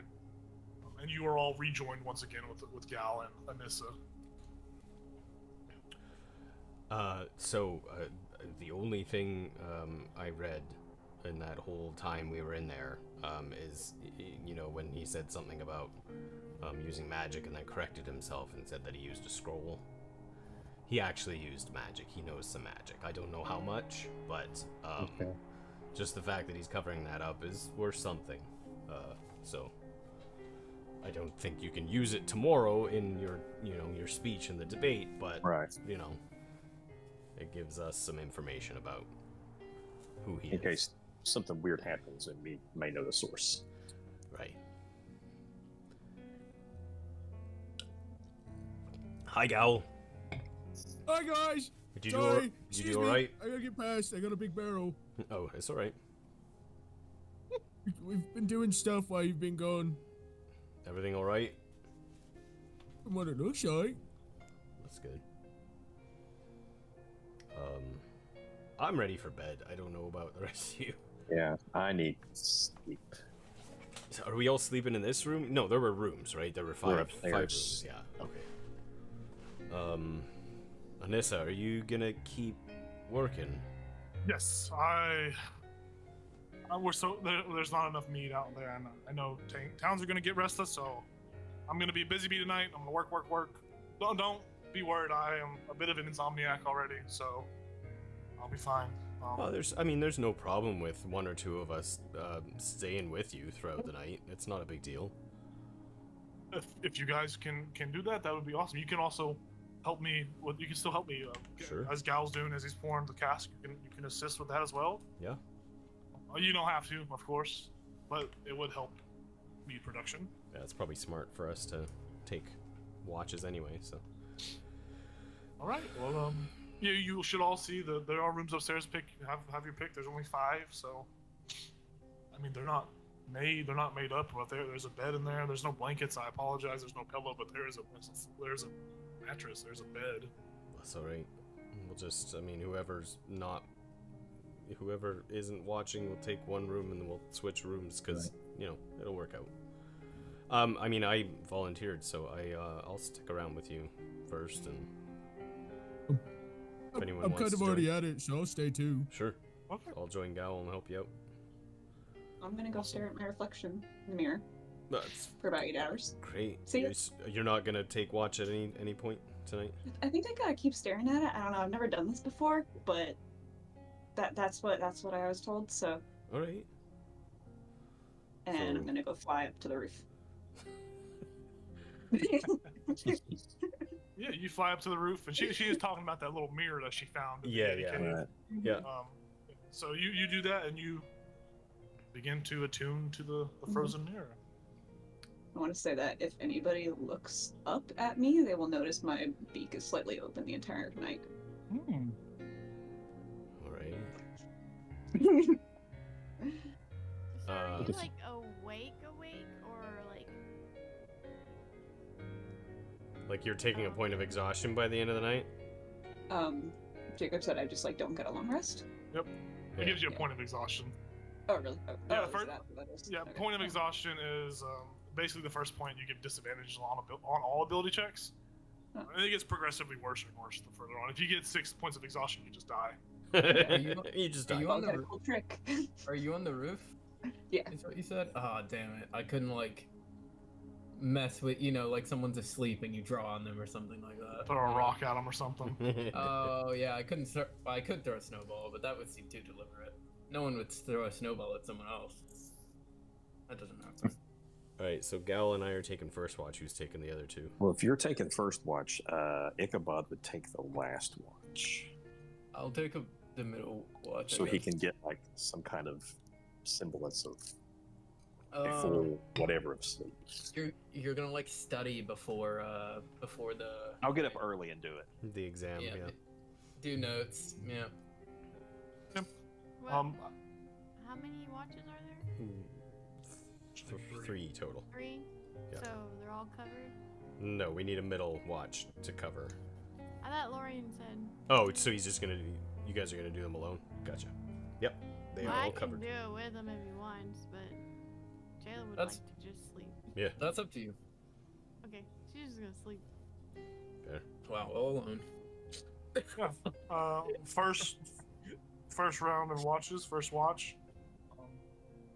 Fiska's up on the roof, staring, unblinking at this frozen mirror. And especially with this weather, your eyes are drying out really fast. If she had eyelashes, they'd be like frosting over. I don't know if Yeah. birds have eyelashes, so. Her beak is beginning to get like little sickles on them. Yeah, the first watch, you guys, there's no role associated with just moving the stuff throughout the night. This is just a background labor that you guys are doing. You can go ahead and roll perception checks for me as you are looking out, and then if you want to role play amongst yourselves or with Anissa, feel free to. Some birds do have eyelashes. Oh, you're also looking at it. Immediately Googled that. I got a 14 for perception. 14. I got a 15. 15. Throughout the night, there are, obviously the building creaks and groans with the wind. There, you don't see anything bumping out in the night or moving about. And you are, intensely focused on helping, but you're still able to pay attention, and nothing catches your eye or stands out throughout your watch. Alright. I don't think Elazar will say much. I think it's just nice to just work with your hands and keep quiet and do a job. Ice cream delivery. Unless Gal has something to say. Oh no, I'm good for now. I'm kind of just focused on working. Yeah. What is it? Like busy hands make a calm mind or something like that? Yeah, something like that, yeah. Alright. Idle hands are the devil's workshop. We need to employ some gnomes in here. I give Gal a high five at the end of our shift, unless Gal just Good keeps stuff. working. Like, teamwork. I thought Gal would be like, he'd take it away at Yeah. the last second. Uh-oh. He kind of like, You're good. my internet's dying on me. Sorry. Anyways, he does like a low five. I course correct. Yeah, eventually the watch comes to a conclusion. You go upstairs and Just pick a wake up room the and second watch. yeah. Lorian, yeah. Orion, we're up. I'm gonna smell in here. Okay. Go ahead and roll. Interesting. Oh, that's better. 8-2. The first one was 8. Ooh. Yeah, you like the two before you. You're in the background. You're helping us out, unless you don't want to, which you can obviously Yeah. find. I'll put the muscles to use. Yep. Especially those long ass arms too. So. Yeah. I'm like curling them while I'm doing them. Nice. And I'm really working the negative. Yeah. That's where you gotta get it in. I'm like, oh, did I hit my protein for the day? Yeah, you definitely. Give me 1 second. You definitely do that. You're helping her out, and this is very grateful for all this. I'm actually juicing. Can actually 1 second, Jacob. Can I rewind just really quickly, and Sure. mention to Anissa? I don't remember. I'll just say I don't remember. I'm sorry. I don't remember if you said that this was a secret. I bet it is, and I accidentally let Shander know that you have a specific process to creating the mead. He seemed very surprised that there was a certain process as opposed to it just being making mead from bees, and I'm very sorry if I wasn't supposed to do that. It wasn't common knowledge that I was creating more mead like this. Of course, I'm sure if people really tried to investigate and find out, they would have found out. But it's not something I go around talking about, just because it does kind of put a target on your head by other businesses or any other businesses or people that are trying to get into the mead industry or try to take a foothold here. Of course, it's okay if you let slip. It happens. I suppose if he becomes townspeaker, he might figure it out anyway, right? He's gonna have his nose and everything. Yeah, I just hope he doesn't try to use it tomorrow for some sort of pull over the crowd. Yeah. Well, I mean, I don't think he would. I don't think he would, though. I'm hoping. I mean, kind of what I did was threw it out there, like, he was curious about who and what I am, and I threw it out. I let him know what I was, so I'm kind of hoping maybe that was more of a distraction from me accidentally telling him about the mead, but I don't know. That's kind of my ego speaking, right? All the people staring at me over the years. I guess we'll see tomorrow. I don't. I mean, elections can be real nasty. People can either be really accepting of the results, or they can try to use knowledge that isn't really common so they can get an edge. So if he begins to lose, I'm sure he will try to sway the crowd with some of those, with maybe the information that I can make more mead, or Right. I mean, information is power. Yeah. Especially in politics. Well, I mean, But again, I apologize. it's okay. It was yeah. It's fine. Don't worry about it. Sooner or later, it was going to come out, and he probably already. Well, if he said he's surprised, he probably didn't know. But I'm sure, if he really wanted to, he could have found out. Right. It's kind of. Okay. It's okay. Don't get too worked up over it. Okay. And then fast forward again back to Lorraine. Yep. What'd you get on your perception check, by the way, Lauren? 18. Okay, yeah. You don't have any. You don't pick up on anything at all throughout your watch. It's a rather peaceful. You know, obviously the building still creaks and groans. I'd like to. Okay, go. I was gonna say I'd like to ask Anissa, how do you feel about East Haven? What's the perception of East Haven? I've never had, well, me and my father never had any quarrels or beef or anything with that town. Townspeaker Daneth is quite respectable. He's a pretty decent person from what I've seen.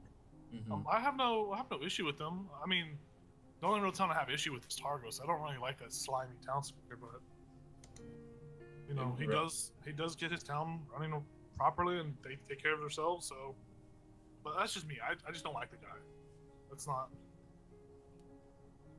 Right. We've met him. He doesn't seem very nice, but He's got very much a complex, like a power complex kind of thing. yeah. Is that the guy I went off on? Yeah. Okay. But yeah, I mean, we recently helped out East Haven, and they're in they had a bit of trouble in town, just so we've helped them out, and I'm kind of doing stuff for them. I'm going to meet with some people and get them supplies and stuff. If Oh. you would, if you think Goodmead needs, do you think Goodmead would have need of stuff from the dwarves? Or Speaking of the clan Battlehammer dwarves, the ones in Yes. Yeah, I have. Well, me and a couple of our party have a relationship with the dwarves. I mean, obviously. I am the Minister of Foreign Affairs, so. Oh. Under whose decision? By chance. I haven't discussed it with Ichabod yet, but Oh, okay. Oh, okay. we're gonna get there. Okay.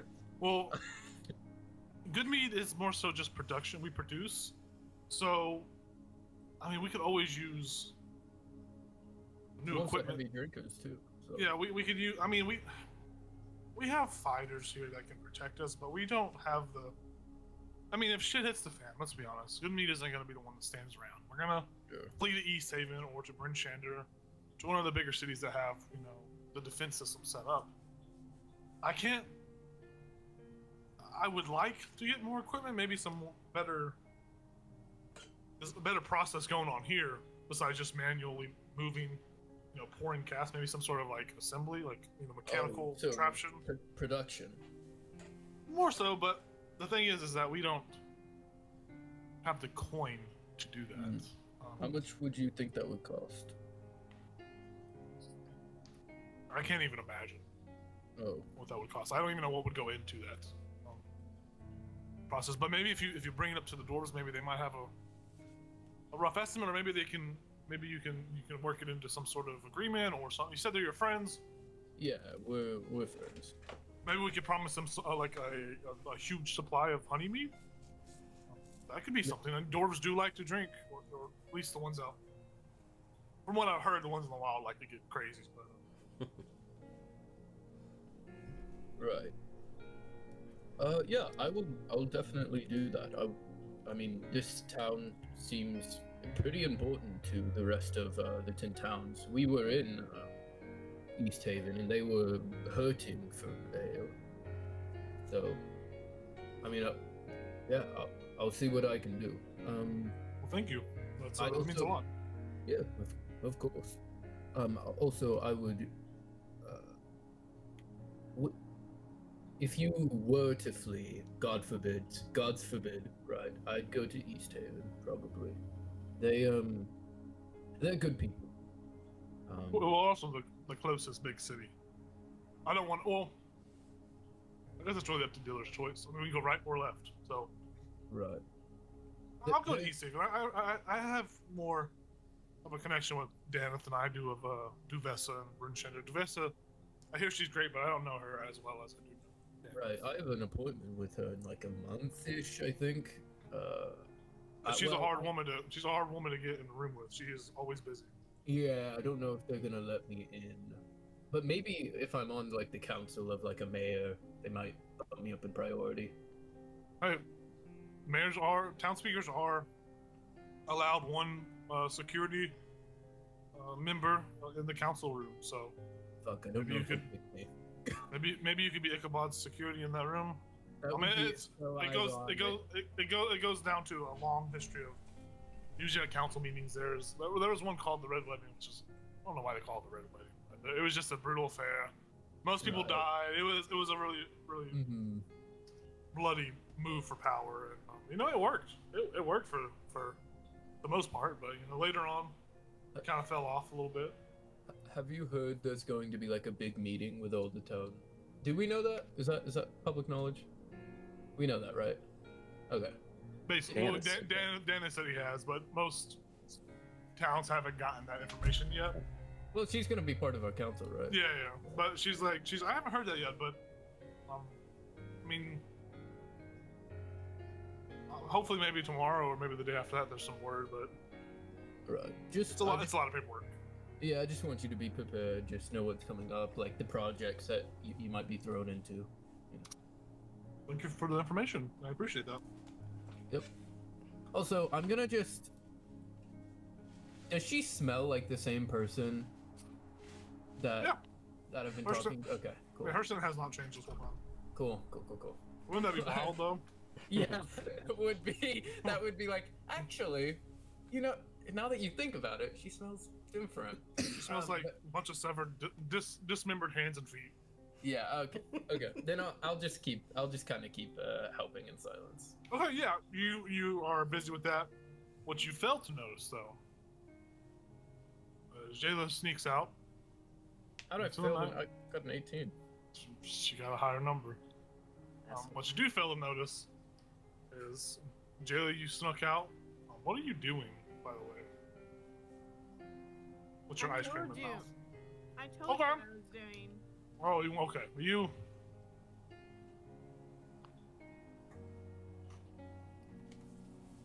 I don't know how that works. I need some frame of reference for this. Okay. So, Jayla sneaks into Fiska's room. What you doing, Rick? Hopefully- Oh, I sneak to where Fiska is. Yep. Okay. And you remember the heart I got from the Durgar? Well, I'm gonna go stick it within smelling range. Mm. And, Yo, what? Wow. and I'm gonna go hide behind something. Okay, make another Excuse stealth me. roll. Oh, I have to make another one? Okay. Yep, this is a separate action to hide. Oh wow, that's actually clever. Okay, that's alright. 15. Oh, that's not bad.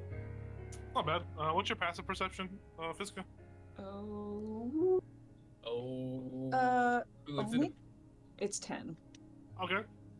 Jayla, you are hidden to the most part, but Fiska, you as you're staring into this mirror roof, there is a sweet, sweet scent on the winds around you, and you look over towards where the scent is emanating from, and you see what looks to be a heart, just there on the ground. Strange. That's some bullshit. I'm on a mission.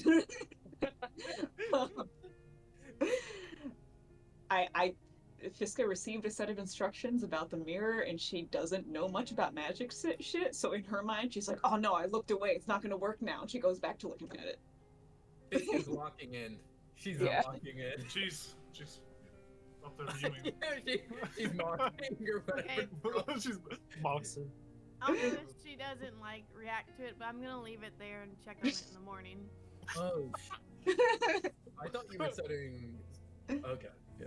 You're gonna see Fiska with a fucking rope around her neck, then a little fucking animal trap whenever he goes eat the heart. This is bullshit. This is bullshit. Yeah, you place in you place in a spot that's a little. It's not too noticeable. She noticed it with her beak, her snout, whatever you want to call her beak. But you leave it there, Fiska. That heart smells good, smells sweet, but you're locked in and you're focused. It's getting me through the night. That's my treat. Well, good. It'd be a little popsicle in the morning. Awesome. Yeah, Jayla, you gotta make another stealth check to get in. To go Fudge. get, Okay. yeah.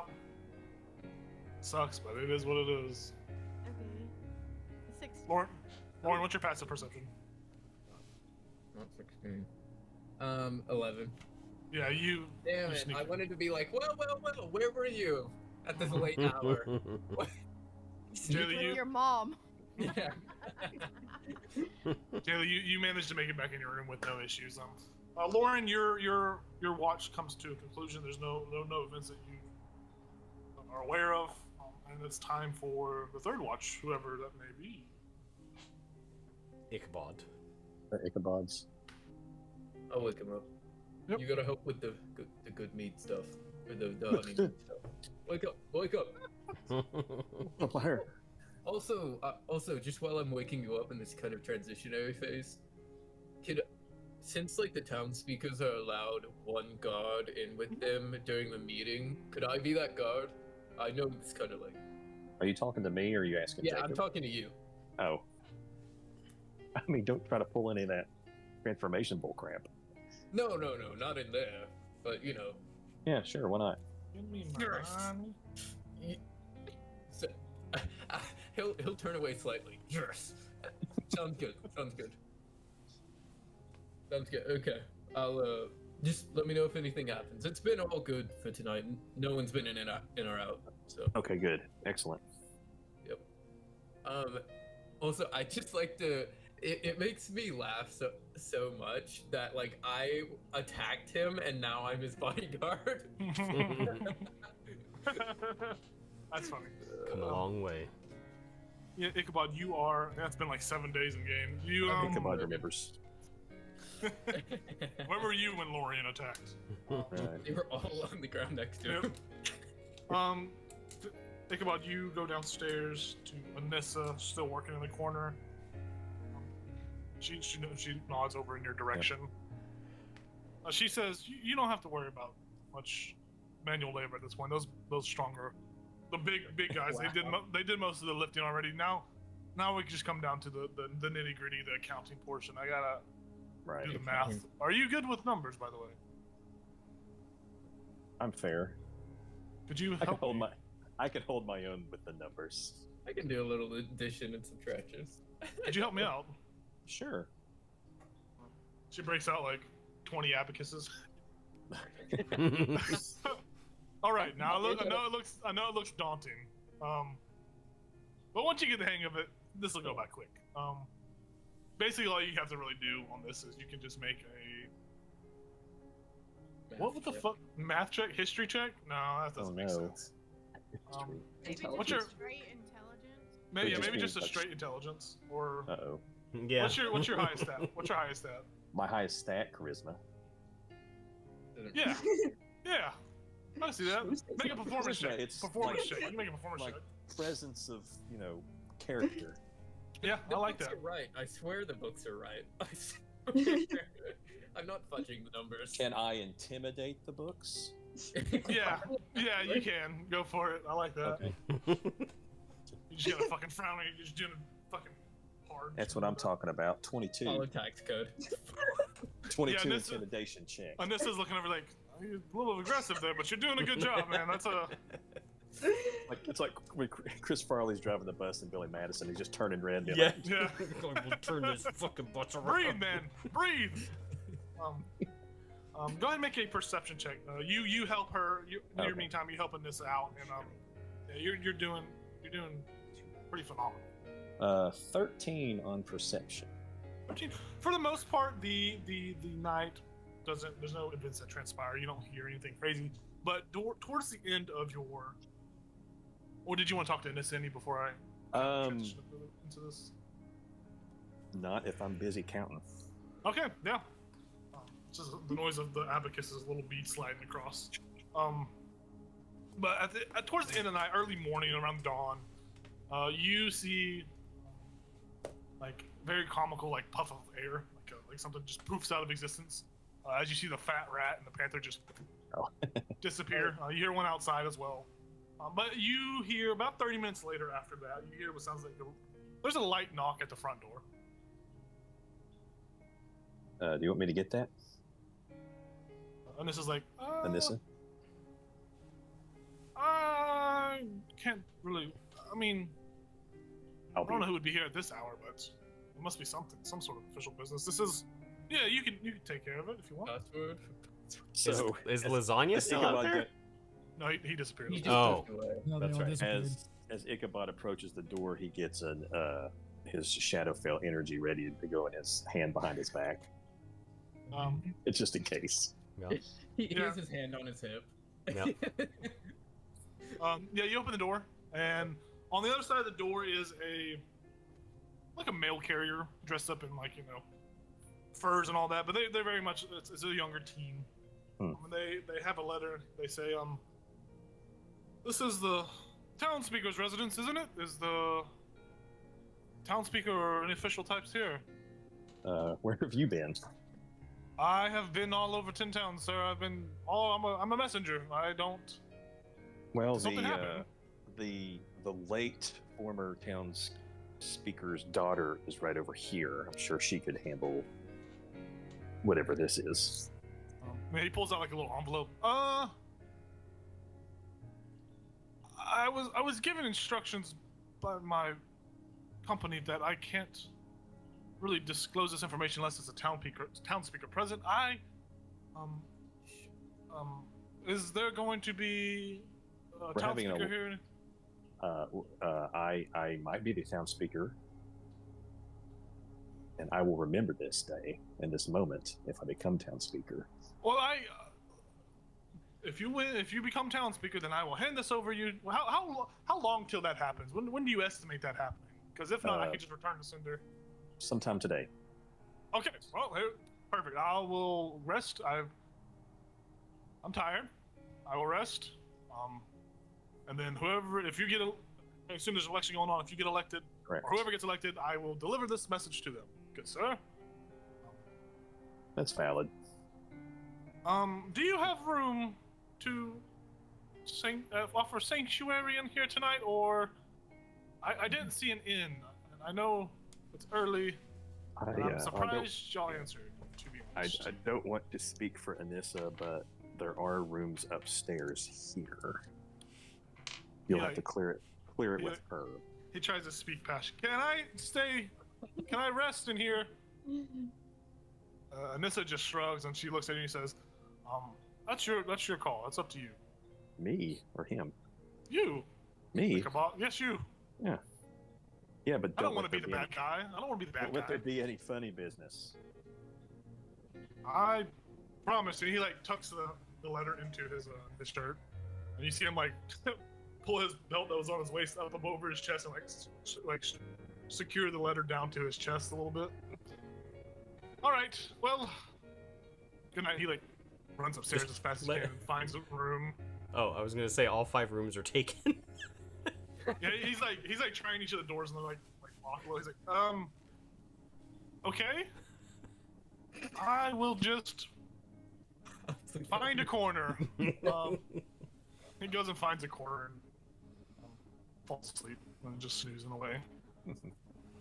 That is the only eventful thing that really happens during your watch. It's more so at the end of the watch when the sun's about to rise above the horizon. So, and with that, everyone has a long rest except for Fiska. Fiska, you have become attuned.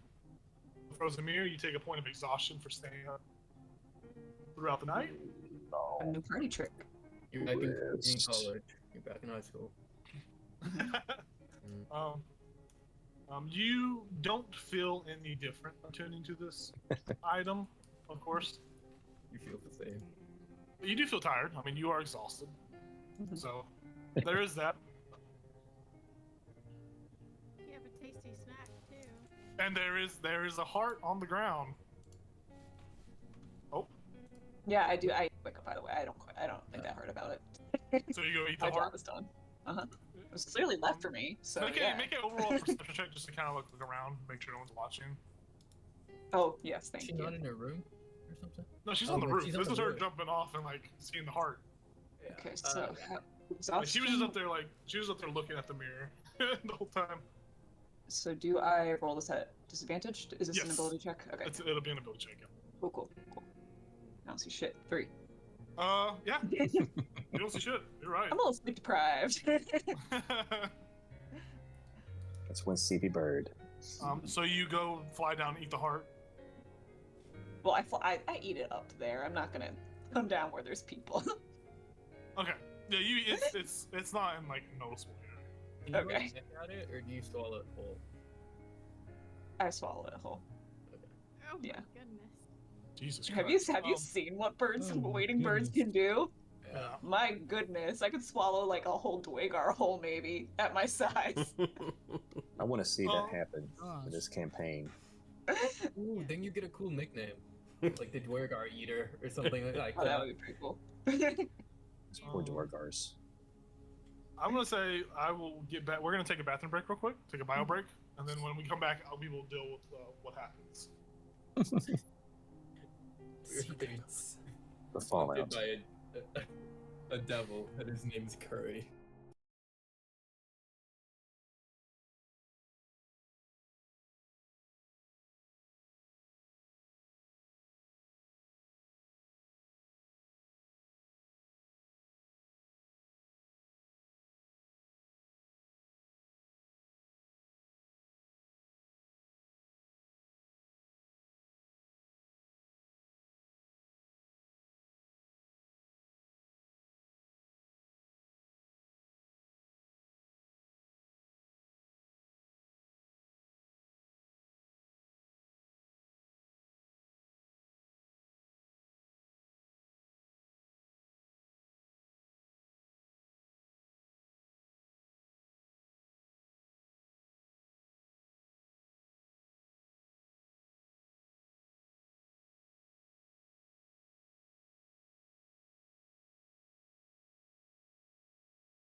Oh. Welcome back from our bathroom break. You guys all woke up, alive, some exhausted, more than the other. Oh wait, hold up, wait a minute. We go back. You eat that Hold heart. up, wait a minute. As you eat that heart, sorry about that. I like had stuff like pulled up and prepared, and I like just went over it. You eat that heart. Very much like when you ate that portion of the Verbeek from the night before, where you saw the memory of him getting rejected by his lover or assumed lover. You eat this heart. You see these three Durgar around a campfire, and you see the fourth one, presumably you, as you're kind of in this POV, approaching closer, and you hear, in their undercommon speech, talking about something. And normally you wouldn't speak this or you wouldn't understand this language, but there are bizarre circumstances going around at the moment. And you are sitting around them, and you see that one of the Durgar, one of the bulkier ones, he is talking to the others, and they seem to be talking about something that they're worried about, or something like some deadline. You hear him say, "We've only have 6 ingots formed. This is not enough. We need more. I don't want to upset Zardorak's son, or I don't want to upset either of his sons, but I know Dearth is the one that we are working under, and sometimes I wish we were working underneath Nildar, because Dearth is kind of a jerk. He doesn't really get realistic, expectations of us. Say, hey, we need 20 ingots by the end of the day. That's a lot of work, man. And the other one's like, yeah, dude. I know. like these guys all of a sudden. I know. I sometimes I wish I was, related to the son, to at least Zardarok. Oh, Lord Zardarok. I wish I was related to him so I could really give Dirt a good thrashing around. And the other one that was like, you can't say that. You can't. You can say it, but just be quiet about it. And the one that you are, as you approach, you sit down, and the rest of them all look uneasy, and you hear yourself say, "So, what are we talking about?" The other guy's like, "Nothing." That's kind of where like this little experience ends, as you swallow the fleeting memories from this heart.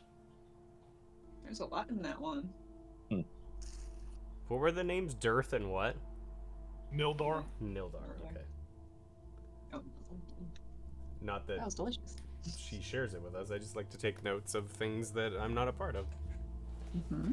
Just in case. Yeah, and you have the scene until you want to turn it over. I'm good with that. I'll fly down to where everybody else is. Yep. You rejoin. You come inside. Everyone, you all eventually wake up, and you come downstairs, and you see off in the corner appears to be some stranger, dressed in very official like mail courier garbs, and he is just knocked out, sound asleep.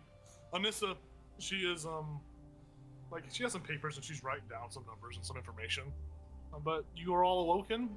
Some of you with a long rest, some of you with not. Is everyone... I would have checked the roof, by the way, just to go take a peek. Yep. You exit unstealthily, and you see that whatever treat you left behind is no longer there. Okay. You come back in.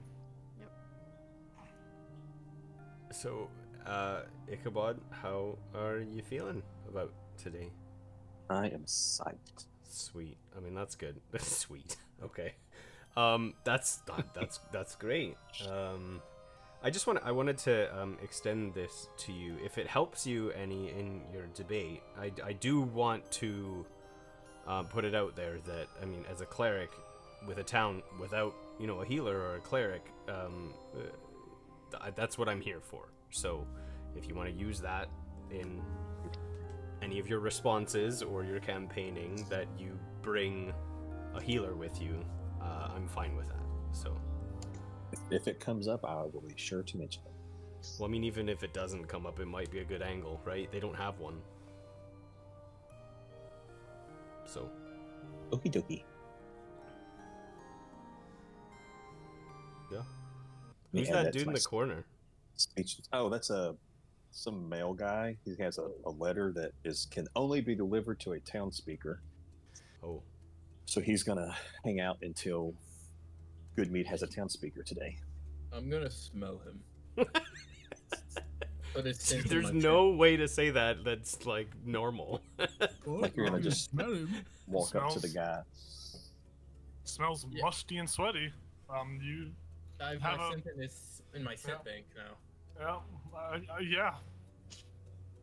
You sure do. I'm Lauren, getting hints of. Tyler, I'm gonna need you to like illustrate your scent bank someday. my scent bank. Give us an idea of like all of the contents of your scent bank. You guys are all in there. Oh, Don't well, overdraw I mean, it.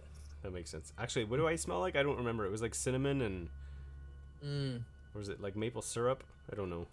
Hang on, let me just Maple smell you syrup again. was definitely in there. Yeah, probably. I'll just have to smell you again. Oh, all right. That's all right. We don't need to talk about what we smell like right now. Obviously, more important things. We should probably do something about breakfast, though. But I don't think Nissa has anything Sorry. here, right? So. Fist, Did are I you move this guy hungry? to a bed? Sorry. Oh yeah, absolutely. Yeah. Okay, let's hope he doesn't like try to kill me. I Oh. go to pick him up to move him to a room. I mean, you like Make a stealth check on him. like any small child, you can just say, "Shit, it's okay. I'm just taking. I'm just moving you. It's all right." Yeah, they're asleep in the car, and you're a taking them out of the car. 13. You're gonna wake him You up. pick him up. You pick He's him a up with screamer. ease. He's asleep. Nice. He stays asleep. I'll go put him in the room I slept in. Yeah, you definitely do that. He doesn't wake up at all. It's like hot bedding it, right? Like you're in a submarine. Mhm. It's When warm. Gal comes back, I'm just like, Gal, if you need to, you can give him like a temporary like pasta name till we know his actual name, Ooh. Ooh, I like that idea. like Farfalle or that's the bow tie ones, right? Isn't it? How's it moving? Correct. Let me, Penne. Let me think. Spaghetti. I just was waiting on somebody to say it. Keep it simple. The most obvious one. Bucatini. Don't overthink it. Bucatini. Oh, right. Gee, Reserve Why don't you it. just name him canned ravioli? Chef Boyardee, he's here. Indeed. Let me go look at my list of names. I got linguine, tortellini, ravioli, rigatoni, lasagna, and now we Ratatouille. got bucatini. Nice. He's bucatini for now. So, someone remind me, what time does this all Forever. start today? Like, do we need to be in Oh, here yeah. like soon, or are we like? I'm glad you bring that up, because as you are talking about that, you hear a town crier outside of the establishment. They are bellowing their little lungs out. The 25th Good Meat election begins soon.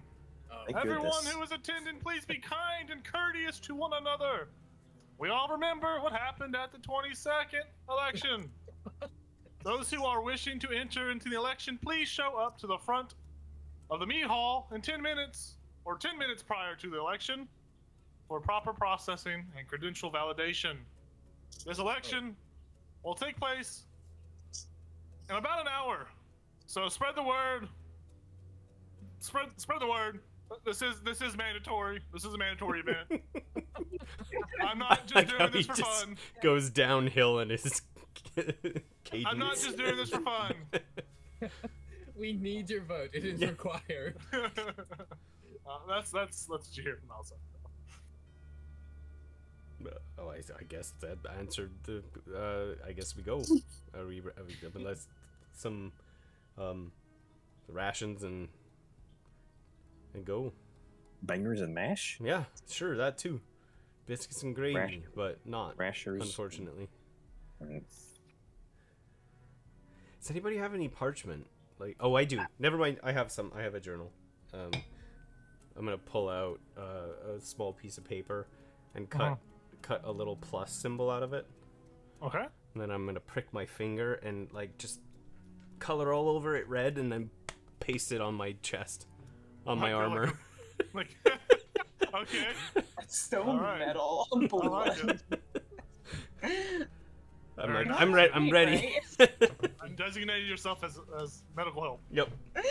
I'm going to attach friend and Doug's head to my hips. Okay. Oh Okay. shit.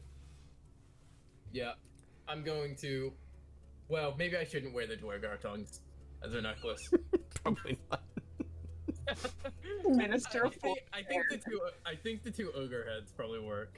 All right, Lorian, take it down a notch. Yeah, I think there needs Well, to be a nice balance between what's the word? Intimidating the town and You're- Yeah, you're already intimidating enough.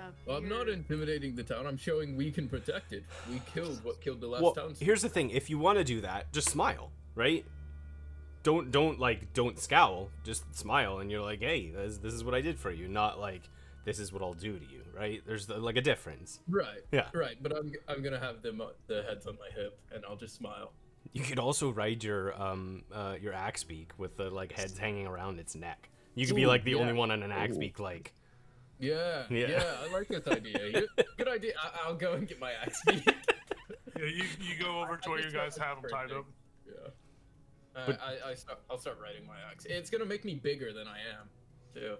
I'm just Yeah, like, you although are- I don't want to speak for Ichabod. I mean, this is kind of his thing. True. Right? Like, are you comfortable with that, Ichabod? Lorian? Yeah, that's fine. Okay, all right. Yeah. All right. Don't make a spectacle of yourself. Never. Mm.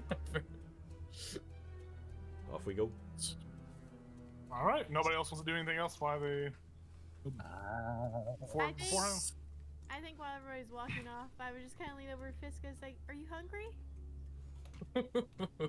But actually, yeah, I could eat some more. Why, do you have anything? What do you I mean think I have some more? squid. I'll just give her some squid. Oh, thank you. That's so nice of you. Okay. All right. You guys all, you guys are at the meat hall, so it's not like you have to go crazy. Like, you all do have to come out, of course, and you're off to the side. There is a little podium that has been, or podiums, like a little stage that has been, manufactured for this event. And by the time the election is running, you see the entire population of Goodmead, which is a whole whopping 100 Delfolk, wait idly in a crowd in front of the meat hall where you were at. There's an excited chatter that is buzzing about. Several podiums, like I said, have been set out. Probably far more than it should be. It's a little ambitious how many podiums they put out, but town speaker elections are considered a very big deal and a very like a community affair for the most part. And who knows who will take a jab? Some small, like even a kid could run. It's So there are some curtains and drapes that have been set up. You see this tabaxi girl. She is multicolored, kind of like a calico. She's a calico. She looks a little like this. If I can, she looks like this. This calico cat. She's very colorful. Catty. Catty. And she comes out with an energetic yell.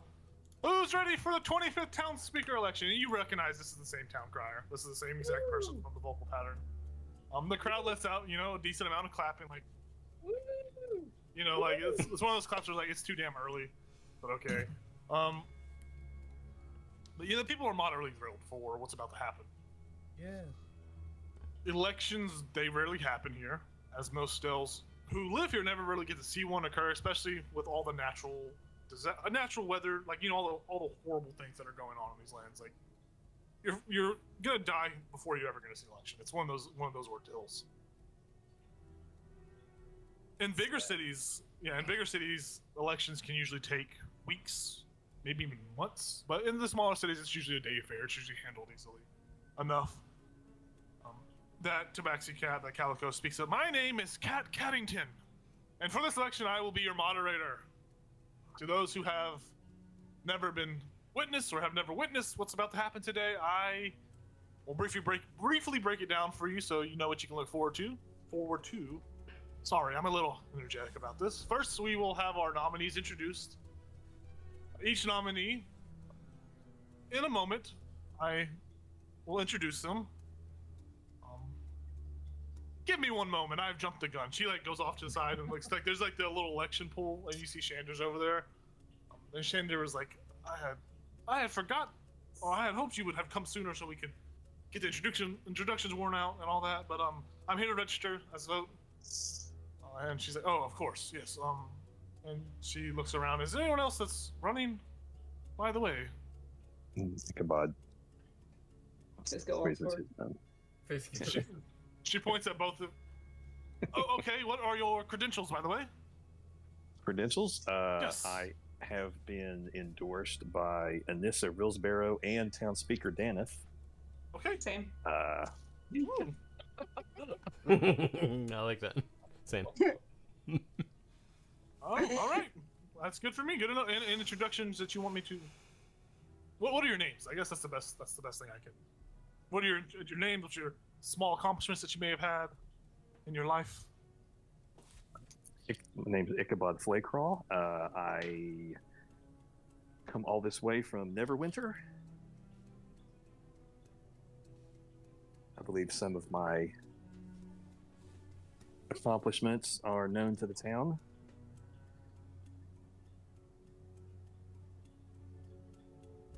Okay. Look at You this said sweet axe. Sweet axe. Look at this You sweet said- axe I got. You said Ichabod Ichabod Flaycraw.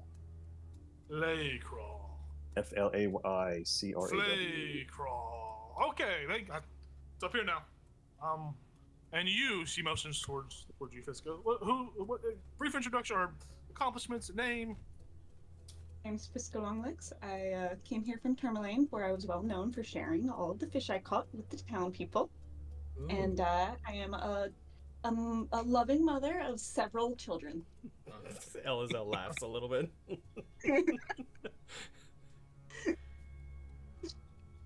Alrighty, it's good luck. She shakes each of y'all's hands. I will bring you guys up. She runs back up to the stage. She says, sorry about that, folks. I got a bit ahead of myself. You know, we don't do this often. And I'm literally the only one that put this together, and I've tried. No one else volunteered, so this is what you get. Like I was saying before, each of our nominees will come out. I will give you a brief introduction of them, and then some of the accomplishments that they have amassed in life. You know, as I introduce them, they will come out one at a time. Each nominee will have a brief moment to exchange some opening remarks with you. As they are, you know, after introductions, of course, they will have their brief remarks. And then they will take their places behind a podium, and we will begin a brief answer and question portion of our election today, about 6 questions in total, you know, from a community pool, of course. And after they answer these questions, they will then have closing remarks, and we will proceed with our votes. So, you know, I think for the most part, and for voting purposes, I will pass out pamphlets and, you know, distribute to each of you, and you will mark who you're voting for. So before we get into the introductions, I received word from Shander earlier this morning, and he has informed me that supposedly there was some sort of viewing or something for Town Speaker Riesel yesterday, and no one attended, and he would like for us to all take a moment of silence to honor the late one, and to also offer our condolences to Anissa. Anissa, we all apologize for what has transpired, and we felt our failure to show up as distinguished members of the community, and because we love the Town Speaker so much. So let's all bow our heads and have a moment of silence. I'm not doing that. I will actually look straight in his eyes because I know he's not fully bowing his head. He's looking around to see if everybody else is. He's got I a know nice this smile on his face. motherfucker. Yeah. I just give him a thumbs up. He smiles. About 30 seconds go by. She lifts her head back up. Thank you for taking your time out of the day. And like I said, Ernesto, our prayers go with you and your family. mainly with you. Well, Because let's not get into that. Let's get this election going. With that, well, let's start the 25th election. Let it commence. She claps feverishly. All right. Our first nominee here has called Goodmead his home for 7 long years. By day, he is a valued tree logger, but by night, a devoted member of our community. Everyone, please give it up for Shander Froth. Clapping begins to erupt around you. Well, it seems Shander's pretty popular. Ichabod politely gives a little golf clap. Most okay. part. I'll see him on our phone. Didn't he tell me 20 the night before? Mhm. All right. But he's a devoted member of our community. Everyone's clapping. Shander is, he does that little prom queen wave. He walks out onto stage, and he waves and smiles. His teeth are sparkling, kind of like it's like Chip Skylark, if you get that reference. His teeth are sparkling, shiny. The crowd's clapping begins to quiet down as he comes out onto the stage, and Shander, he speaks up. Hello, all of my fellow Dell. You all know me. You have all seen me. There isn't much that I can say that would be new to any of you. It's an honor to stand up here and be a nominee for Goodmead for all of you fine people. And I promise, if elected, I lost my place because of the Discord message. I promise that if elected, I will make Goodmead truly great again. I look forward to today's questions, and I'd like to take a quick moment to talk about our late town speaker. Many of you knew that me and Kendrick were not always we were not always eye to eye with one another. We didn't always agree to the same things. He was a stubborn man, but at the end of the day, I considered him a friend, and I would like to think he considered me as one as well. I grieve for him, and just like Anissa does, and that's why I want to run for this election, to carry on his good standing values and build on what he has already implemented. He pulls out this really small canteen and he raises it to Kendrick. He takes a healthy sip from it, and he walks over to the podium, and he kind of gives you, Ichabod and Fiska, a little bit of a sly look as he gets behind his podium. Kat Caddington, she comes back up onto the stage. All right, our next nominee. This is a man that I don't know well, but hey, who knows? His name is Ichabod Flaycraw. He's from Neverwinter. He is known to the town, but I don't know him. And he has a sweet axe! Everybody starts clapping as you make your way onto the stage, and you are in front of the whole town of Goodman. That's my boy. There's a moderate clapping. Yeah. So I'm guessing with Ichabod's whisper and his hoarseness, people have to come in closer, maybe, Yeah. to hear him. So he kind of clears his throat, shakes his hand. People of Goodmead, I don't know half of you half as well as I should like, and I like less than half of you half as well as you deserve. That being said, there is a specter that is haunting Icewind Dale. Arl worship and these sacrifices have been serving as the opium of the people, but it has been ineffective. You must rise above the false consciousness which convinces you that there is no other way. He looks over at Shander, back to the people. Our history is driven by the material and economic conditions that prevail in our current age. Whether that be brewing of mead, or fishing for knucklehead trout, or logging, or what have you, me, us as a whole, as the working class, the common people, become a mere appendage of the machine, but it is we who allow this to take place over and over. And so I say, the only sacrifice, the only war, should be class war. We should insist upon a society in which the means of production is collected from each according to their ability and distributed to each according to their need. You have nothing to lose but your chains. Thank you. You have huge a applause. huge applause from the crowd. Some of the people in the crowd are they're clapping feverishly, just like Cat Cannington was earlier. And with that, that was really well said. If you don't have inspiration, take a point of inspiration. We've got a communist sympathizer. Everyone in the crowd is happy, and Cat Cannington says, "Wow, well said. That's left. Looks like this election might not be boring after all." And she kind of like side eyes Shander a little bit when she says that. Thank you. Take your spot behind the podium, please. I did not peg him for a communist, but I'm so happy he is.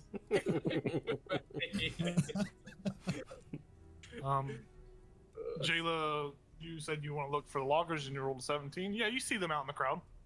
Okay. They're amongst the crowd. All 4 of them? Yeah. Okay, cool.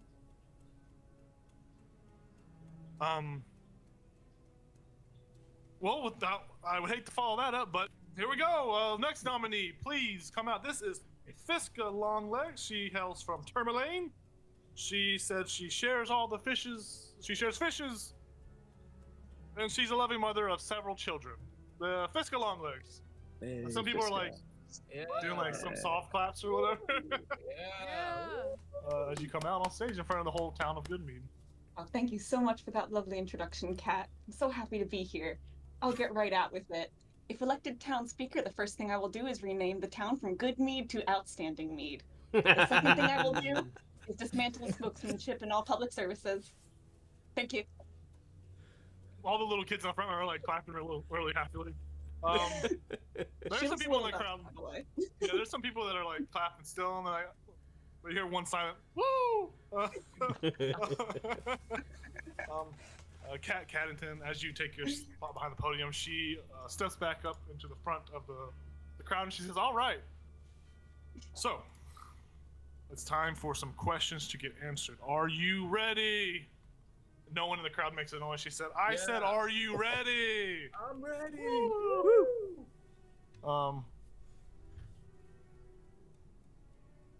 Yeah, so as she says this, gal, go ahead and roll your stealth check. Sweet. What the heck's going on out there? I got a 19. Whoa. Yeah, I have a plus everyone's 1. everyone's passive perception. I don't know one's passive perception is that high. You set out to what you do, and you sneak away off into the meat hall. What a distance. You get in there, you don't see anything. There's just that person. Well, that person's not sleeping on the ground. Or you don't see anything going on inside the meat hall. Alright, well, Are you staying in the meat hall, or are you gonna go back out? yeah, I'm gonna stay in the meat hole for a little. Okay, for sure. All right. So, so what we do now is we're gonna go into the question and answer phase of this election. This is Jacob outside of the game. So you guys retrieve 3 casks of honey mead each, or y'all have 3 rerolls. So it's a finite resource. So if any of y'all roll bad, or you want to re-roll it, you have that checks off one of the 3. So per person. So you have those. Now, all the rolls that are going to be made, your rolls will be known. You will tell me what you rolled. I will notate it. All of Shander's rolls will be secret. Okay. It'll be a cumulative. It'll be whoever wins the crowd over the most out of these 6 questions that will really determine who won this election. 6. So, yeah, 6 questions. So without further ado, we're gonna get back into it. Cat Caddington pulls out a box. You all see those boxes empty. Actually, that made no sense. There are 6 questions in this box.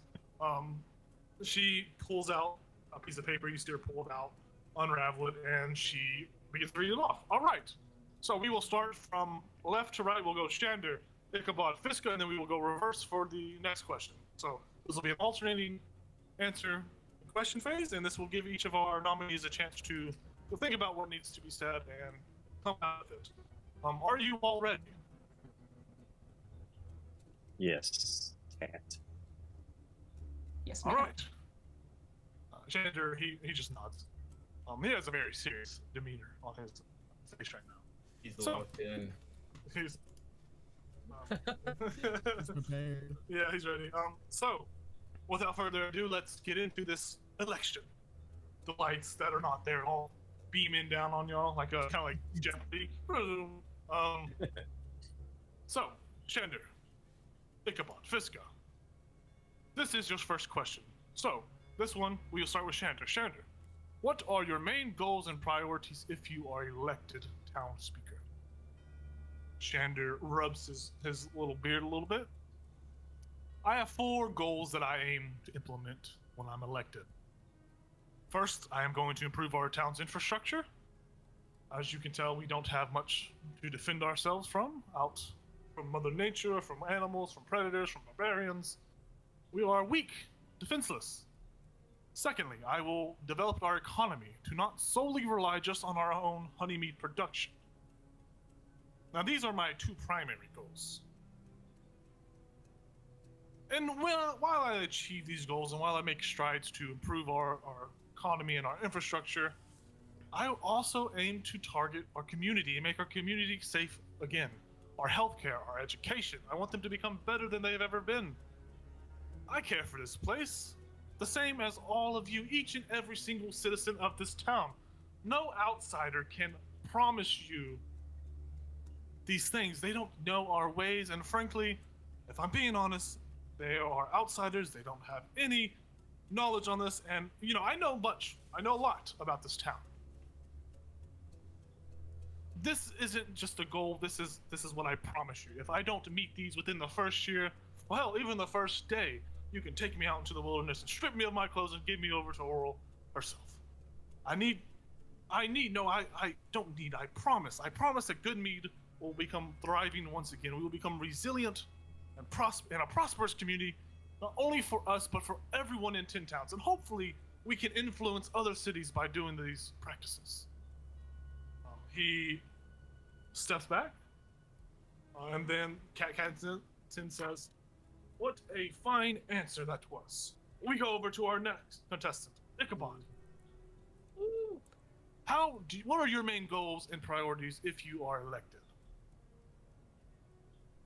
If elected, I would strive to make it so that the fine people of Goodmead would not become so reliant on a town speaker or a figurehead. I would encourage them and show them, hopefully, with the rest of my cabinet I have already chosen, that there is another way. You don't have to solely rely on the good meat of Goodmead, which, by the way, in case you didn't notice, myself and the aforementioned cabinet have brought you back your Goodmead. Woo! While others in this town may have been sawing logs or chopping trees or making lists. I don't know. Bars. Pour salt on that wound. So yeah, in summary, I would encourage everyone to play a bigger role in their own fortunes and their own destinies. Oh, yeah. You can make an intimidation check, a persuasion check, or a deception check. Oh, I'm doing intimidation. Fart. 8. You could reroll it if you wanted. Oh yeah. One reroll. All right, so there's two left. Yoink. Are you kidding me? No! The 23. 10. Okay. Of inspiration. You have There's still 5 questions left. Yeah. All right. I'm gonna stick with that 10. With that, and all the meanwhile, the crowd doesn't have. They're not giving any audible responses to it. They're not clapping or anything. They're all just processing what information is coming to them. Fiska, Catton shines a spotlight on you. What are your main goals and priorities if you are elected? Well, as I said earlier, first goal is to rename the town to Outstanding Mead. My second goal is to dismantle the spokesmanship. And then I don't think I'll have any goals after that because there'll be no spokesmanship. Let's dissolve all forms of authority and power. I love it. Well, go ahead and roll your intimidation, persuasion, or deception check. Natural 20. That would be What, you're funny. right. Okay, so that was 15 on the die. Ooh. Wait, what you said? Intimidation, persuasion, Intimidation, persuasion, or deception. deception. One of my best. I think they're all the same. Persuasion's a 5, dirty 20. Oh. They're anarchists. They're anarchists. All right. Cat Cannington says, duly noted. That was our first round. First question. We're gonna go to our second question, starting with Fiska, making our way back to Shander. So, Fiska, how will you ensure the safety and security of the town's residents? That's a great question. You know, with it, as you know, my other running mates mentioned about Oral, that's a big issue. So I think that the imminent threat of Oral will create the perfect market conditions for mercenaries, and then we won't have to worry about it. All right. roll your die. This is like a joke candidate, but they're actually like, hang on. Yeah. They're like, this is very different. I'm 13, not as hot. People don't like mercenaries here. Is that the roll you're sticking with? Oh right, I get to reroll. Yeah, I'll reroll. So y'all have one reroll. Oh, I got the same thing. Oh 13. no! All right. They like a political outsider. Cat Cannington turns to you, Ichabod. How will you ensure the safety and security of our town's residents? Well, locally speaking, as I had mentioned, and I have my cabinet picked, safety-wise, we have a couple of folks who are well-versed in defensive tactics and military logic that would help, hopefully keep things in order. We have a cleric on hand who, when things go south, can, not only help mend people, but could probably share some tricks and tips for others to help him out. When he says that, I look at Kat like directly and I go, pss, pss, pss, and I wink at her. She notices you, but she's strictly business right now. Yep. I have made some connections with Clan Battlehammer, the dwarves, who, as you all probably know, are a very good ally to have.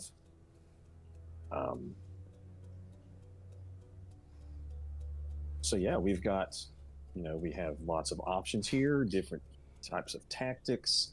I believe my colleague and co-candidate here, Fiska, has mentioned Arl.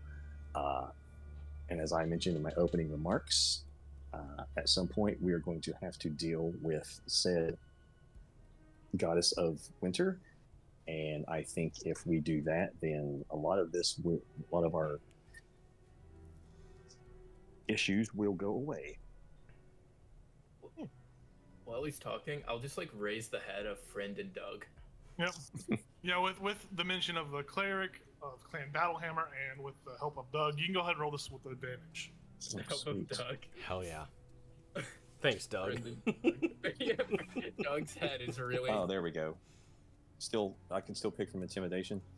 Yeah, intimidation, persuasion, or deception. Either of those. 25. Nice. That's my candidate. I mean, holding up a dead head, yeah, that's intimidation. Cat Cannington scrolls over to Shander. Shander, how will you ensure the safety and security of our town's residents? Well, Cat, to ensure the safety and security of our town, I want to enhance what security measures we do have. Increase the number of hired and trained guards. Establishing regular patrols and better structured schedules. Or for all ready, we want to implement a structure a schedule that have all of our citizens on the right. They're at home in a certain curfew. They're indoors. They're safe. We don't want anyone out and about who can get hurt, and that will make our town safer. I will also implement an emergency response system, invest our profits from production into community awareness programs. Not everything can be prevented by having more guards, and our townsfolk must be informed of the dangers that are out there. As these co-nominees have, or my fellow candidates here have spoken about, oral is a problem. But I don't agree much with what Miss Fiska says, as mercenaries tend to have bad blood, and why would we want to hire mercenaries when we could hire hardened, trained guards from our fellow brother and sister cities? Well, we could. Hell, Targos has quite a plethora of people. Bryn Shander has a plethora of guards. They could obviously spare some, and I think it would be beneficial. But not only will we implement more guards, we will inform everyone exactly what to look out for in our community. The children, the women, the men, everyone should have this knowledge. We shouldn't hold it and keep it secret. Secrets, especially ones that can affect the community and deal with our economy and our safety, they shouldn't be kept from the people. And you see him look over towards Anissa. I feel that we should all. That's what I think. That's what I believe, and that's what I plan to do. I'll just start like muttering L take, and try to see if it can get going in the crowd. L take. It does not pick up traction, sadly. Yeah, they're not hip with it. Yeah. All right. Cat says, okay, that's a good plan, Shander. Well, that's a good plan from all of you all, actually. Right. So, third question. How will you handle conflict or disputes within the community? Shander says, that is a fabulous question, Cat. I believe that when handling conflicts, such as those, it should be handled not by just a single individual, but by the community itself. I would implement and establish a mediation council composed of respected individuals. This council will provide a very neutral platform for addressing grievances. Additionally, I would promote open communication by encouraging regular town meetings where residents can voice their concerns. Not only would I do that, but I would also implement clear and fair resolution processes to ensure all parties are heard and respected. By fostering a good culture of mutual respect and understanding, we can address conflicts constructively, and we can maintain a harmony with our great community. As previous town speakers failed to implement these changes.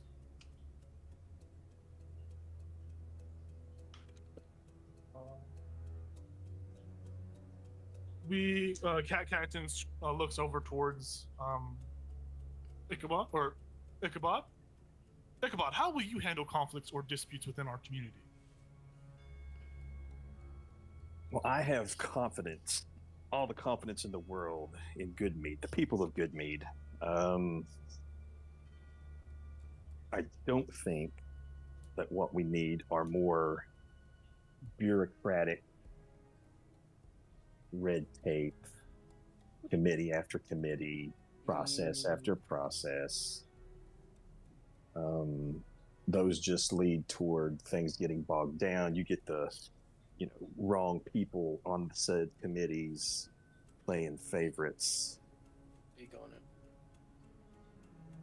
Seen it 100 times in all the towns that I've been through. It happened over again.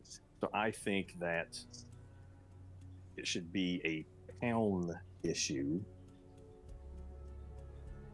Whenever disputes happen, we will have gatherings of the town folk. We will have town meetings. It will be a community effort to settle these things. And I believe that once Goodmead sees how this can play out and see some examples of it happening, that there will be less issues going forward. Woo! Speak on it. Well said, says Catton. Dub take. W. Am I rolling? Yes. Begin. If you're done speaking, yeah. Yeah. W. Oh yeah. Intimidation 25. Nice. W tape. W tape. Cat Carrington looks over to Fiska. Fiska, what is your... Well, how do you plan to handle conflicts and disputes within our community? I don't have plans because I won't be doing anything since there will be no town speaker. I firmly believe people have the power to make decisions locally and cooperatively. Removing interference from the hands of the government is how that is put into practice. Fuck yeah! Just some random guy in the background. Go ahead and roll your perception or persuasion, deception, intimidation. 20. 20. Wow. Woo! They're low-key. They're Yep. low-key anarchists. Cat Carrington looks back at you. So what initiatives do you have in mind to boost the town's economy? Fisco. What a good question. I don't have anything in mind since I won't be here. There's a bunch of like muttered crowd over. What? What'd she just say? Did you say what a dumb question? Go ahead and roll your check then. It's like, This is appropriate. It's 7. Yeah. Do you want to use the reroll? Yeah, why not? There's one reroll. Yep. it's like when someone writes Harambe on the voting ballot. 11. Okay. We go over to Ichabod. Ichabod, what initiatives do you have in mind to boost the town's economy? Boost the town's economy. Well, as I may have mentioned before, we did get the good meat back. So we will ramp up production of good meat because everybody's got to have their good meat. It's exceptional cannot- mead. It is very great meat. It's wunderbar. But we cannot base our existence solely on good meat, so I would expand our economic pursuits. We good mead exists here on the lovely Red Waters, and I believe at one time you all fished the Red Waters for the knucklehead trout. We would expand our fishing industry.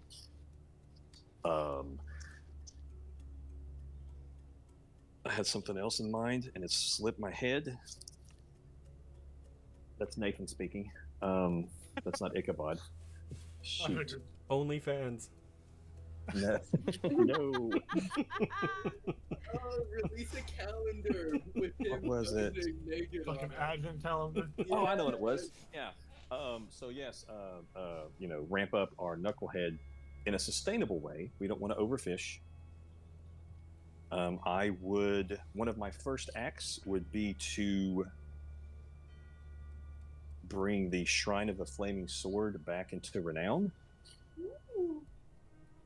I'm sure that once the followers of Tempest heard about, the resuscitation of the temple, that they would come here. We would have pilgrims coming to town. We would have followers of Tempest that would bring in outside interests, outside monies. And then just, make sure that we reinvest everything that we make into good mead and just keep churning all the good stuff out. Oh yeah. Roll that with advantage because you did mention red waters, fishing, knucklehead trout. These are all things that have been spoken about in the campaign, and it pertains to this. I am going to use... No, I'll just leave that. 14. All right. Gender, what initiatives do you have in mind to boost the town's economy? Well, my vision is to promote our town's history for tourism purposes. Not anything about this whole Shrine of the Flaming Sword, but about our town's history, about highlighting not only our town's natural beauty and its beautiful, extravagant, just well-read history. People not only from other settlements will want to come, but those from even south of the spine of the world, hosting themed festivals and artistic events. This will increase the amount of gold spent within our towns. We'll set up some food stands here and there, sell some roasted knucklehead, and the money will come in. That's not the only bright idea I have for boosting our town's economy, but I think it's good to value our town's history, so we don't lose who we are. We don't lose the dark history that our town has had. And I plead all of you to think about how we initially ran into conflict with Dugan's Hole over the red waters and the fishing fights that we had to deal with for the past. And I would hate to see our town fall back into that history once again, because as we all know, history eventually repeats itself. Excuse me, my tongue is cold. He pulls out some spray.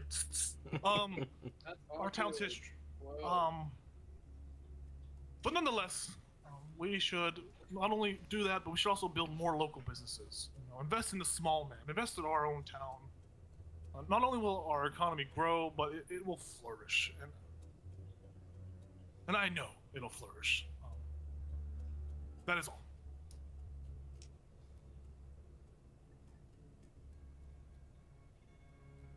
all. Okay. We go over back to Shander. Cannon says, how do you intend to address the issue of food scarcity in these cold months? Shander says, times are tough, Cat. That is true. And I see the only way out of these hardships is by establishing a community food storage. Stockpiling, preserving any goods now could help us in the long run. And I would like to introduce and implement new ways of farming with the uses of greenhouse gases, maybe greenhouse houses, and the natural methane produced by our axe beaks, and indoor farming techniques that could help us grow food year round. Not only that, but in addition, organizing hunting parties and partnering with East Haven and Dugan's Hole, and eventually maybe even the Dunkalaka tribe that lies deep within the mountains. I know most of the town speakers in Icewind Dale, among 10 towns, and why town speaker Nerth has stated that he could even offer assistance and show us how to hunt and how to do these farming practices, as he has, many well-known connections throughout the world, and they could come here and show us. And I think it would be for the best. She says, that's great. Why don't you... and she goes, that's great. Ichabod, why don't you follow up that and ask... And I ask you the same question. How do you intend to address the issue of food scarcity in these cold months?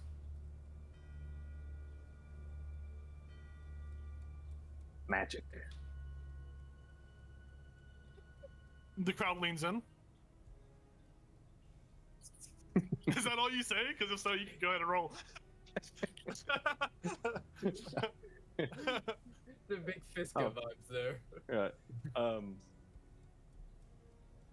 No, it's just common sense, people. You just put things up, you preserve things, you grow things when you can. I'm not exactly sure what's been going on here.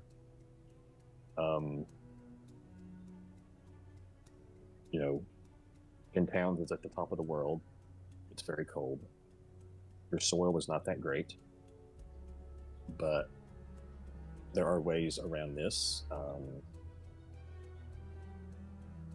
There are people that have been living in the spine of the world for centuries. There are people that have been living even further north than here that have survived, foraging. You gotta be more efficient. You gotta think outside the box. And you can't let pipe dreams lead you astray. And also more magic. Okay, go ahead and roll. I just rolled a natural 20.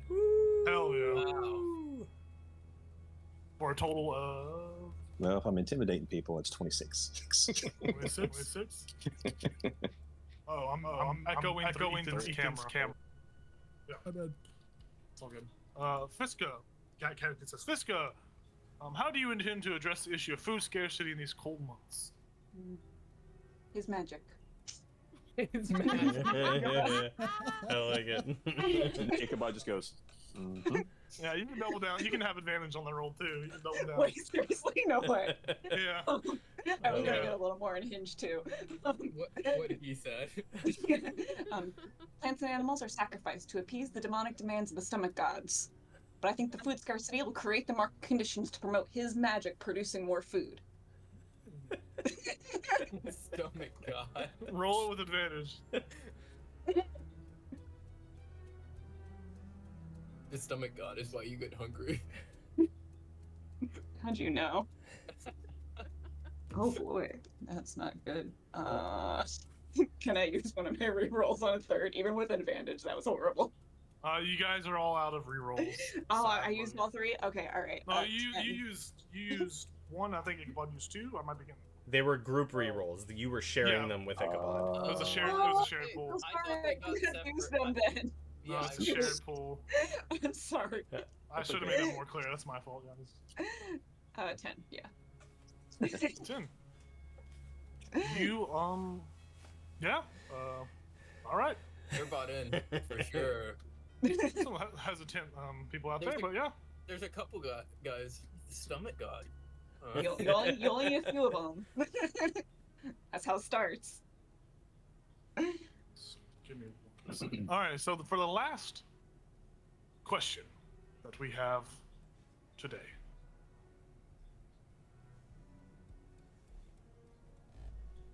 We're gonna go to the community. One person can ask any question they feel fits best for our town speaker to be able to deal with. So, we will give the crowd 30 seconds to think of a question, and we will pick one at random. She waits. Don't be shy, people.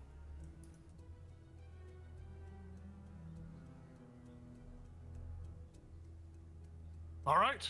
Is there any questions? Not for me. Well, hopefully our crowd's still awake out there. Anyways, that concludes our questions. Now we will go over to our closing remarks from each nominee. I have a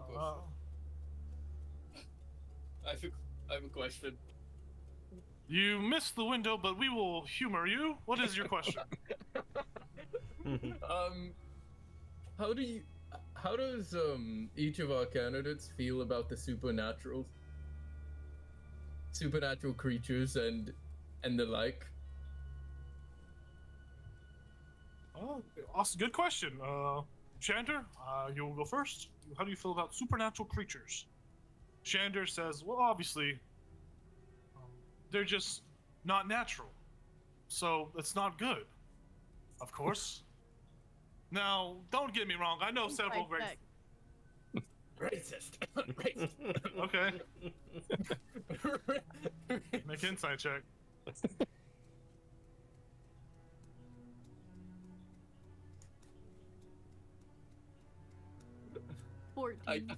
Okay.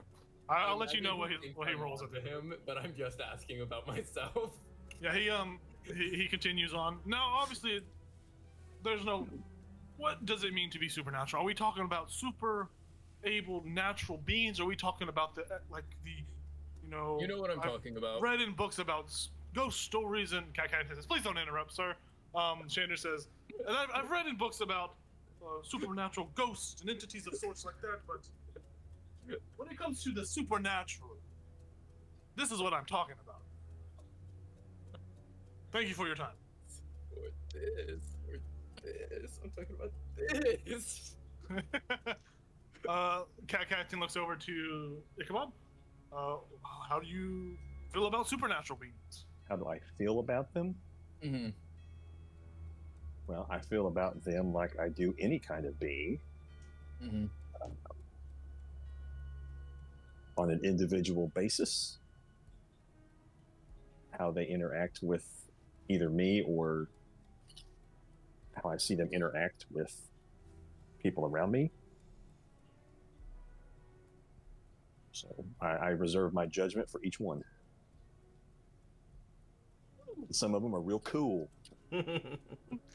Roll your dice, Yeah. sir. Shit. 19. Oh, nice. All right. Okay. Good roll, good roll. Fiska, how do you feel about supernatural beings? Supernatural folk? Supernatural? I think the government is a supernatural structure, and that's why we should abolish it. It is not of the people or its planned. It's not natural. It's a All right. construct. Roll your dice. You're gonna get like a minor party of followers. 15, I know. That ends our portion of today's question and answer phase. That was very much more entertaining than the last election, I can tell you that. Good questions, good answers. Now we will let our nominees have their closing remarks, and then we will do our election process. So, without further ado, Shander, if you would say your closing statement first. Ichabod, you will be next, and Fiska, you will be last. Shander strolls up to the front of the podium, front of the stage. Thank you all for your time and attention today. I know it's hard to gather as we face the challenges that our environment present to us. But let us remember that our strength lies in our unity and resilience. Together we can ensure that good meat is safe, well-fed, and prepared for, and we will be prepared for what lies ahead. Your support means everything to me, and I hope today I was able to reassure some of you that I am a worthy replacement as town speaker. And I am confident that as a community, we will overcome any hardships. Stay vigilant, stay warm, and take care of one another. He walks back to his podium. Cadden says, Ichabod, do you have any closing remarks for the people of Goodmead? I do. And actually, this is Nathan speaking. I just realized I should have taken the speech from Patton, the movie Patton, for the thing about self-defense. Darn it. Oh well. Anyway, okay, back to Ichabod. People of Goodmead, liberate yourselves and you liberate 10 towns, and then Icewind Dale, and then finally maybe Faerun itself. Otherwise, you are but a means to an end which is not your own. You continue to bear all the burdens of society without enjoying its advantages. Your ancestors did not come here all the way from Chult and the Vilhan Reach. They did not come all this way to scratch out existence in this unforgiving land, for you to hand over your very lives to forfeit to the arbitrary whims of Auril and her followers. And so I say, workers of Goodmead, unite. Solidarity forever. He raises his fist. Well spoken, sir. Fiska, do you have any closing remarks for the people? Keep my closing remarks short and sweet, just like my platform.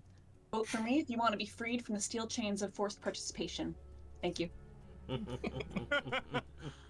with that, the crowd is... They all clap. They all clap for everybody. The pamphlets get handed out as people begin to mark down their nominee.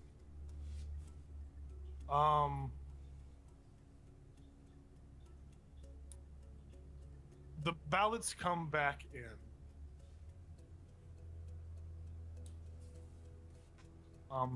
The ballots come back in, and you hear. You see Kat Catton. She is counting the ballots. You see that she has a very strange look on her face. And she says, "People of Goodmead, we are going to have to go into overtime as we have a tie. Fuck. Shander and Ichabod have split the majority of the votes. There was a small crowd for Fiska. But Ichabod and Shander, we will have to answer one more question, or there can be, or not. This has never happened before. There are several things that can happen. We can ask one or two more questions, or we can enact the old laws of election.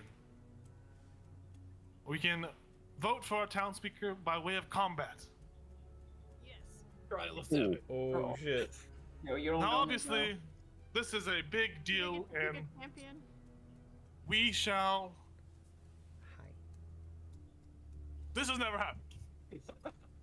Let me just say that one more time. This has never happened. Let me just say it one more time. Now, are you saying that this has not happened before? Never in the town speaker election history has anyone tied. There's never been a split decision. We could take them. That's what I whisper. I whisper we could. And while the crowd thinks about it and the party thinks about it, that's where we're going to end tonight's session. As you guys, actually, you and Shander both rolled a crit whenever. Y'all both rolled natural 20s on the third question. Oh, wow. And then y'all were tied. Even Fiskit, you won like one of the questions out of everybody. So, everyone that tuned in tonight, thanks for watching. I want to say thank you to the players. This was a election. Obviously, there were some questions. It was fun. It was nice seeing some good role play happen, and the speeches that y'all said were amazing. I look forward to seeing everybody back next week for our second week in a row. We will take the week after that off, though, sadly, but we'll come back for 3 weeks after that. So, thanks for tuning in, and have a lovely evening. Good night.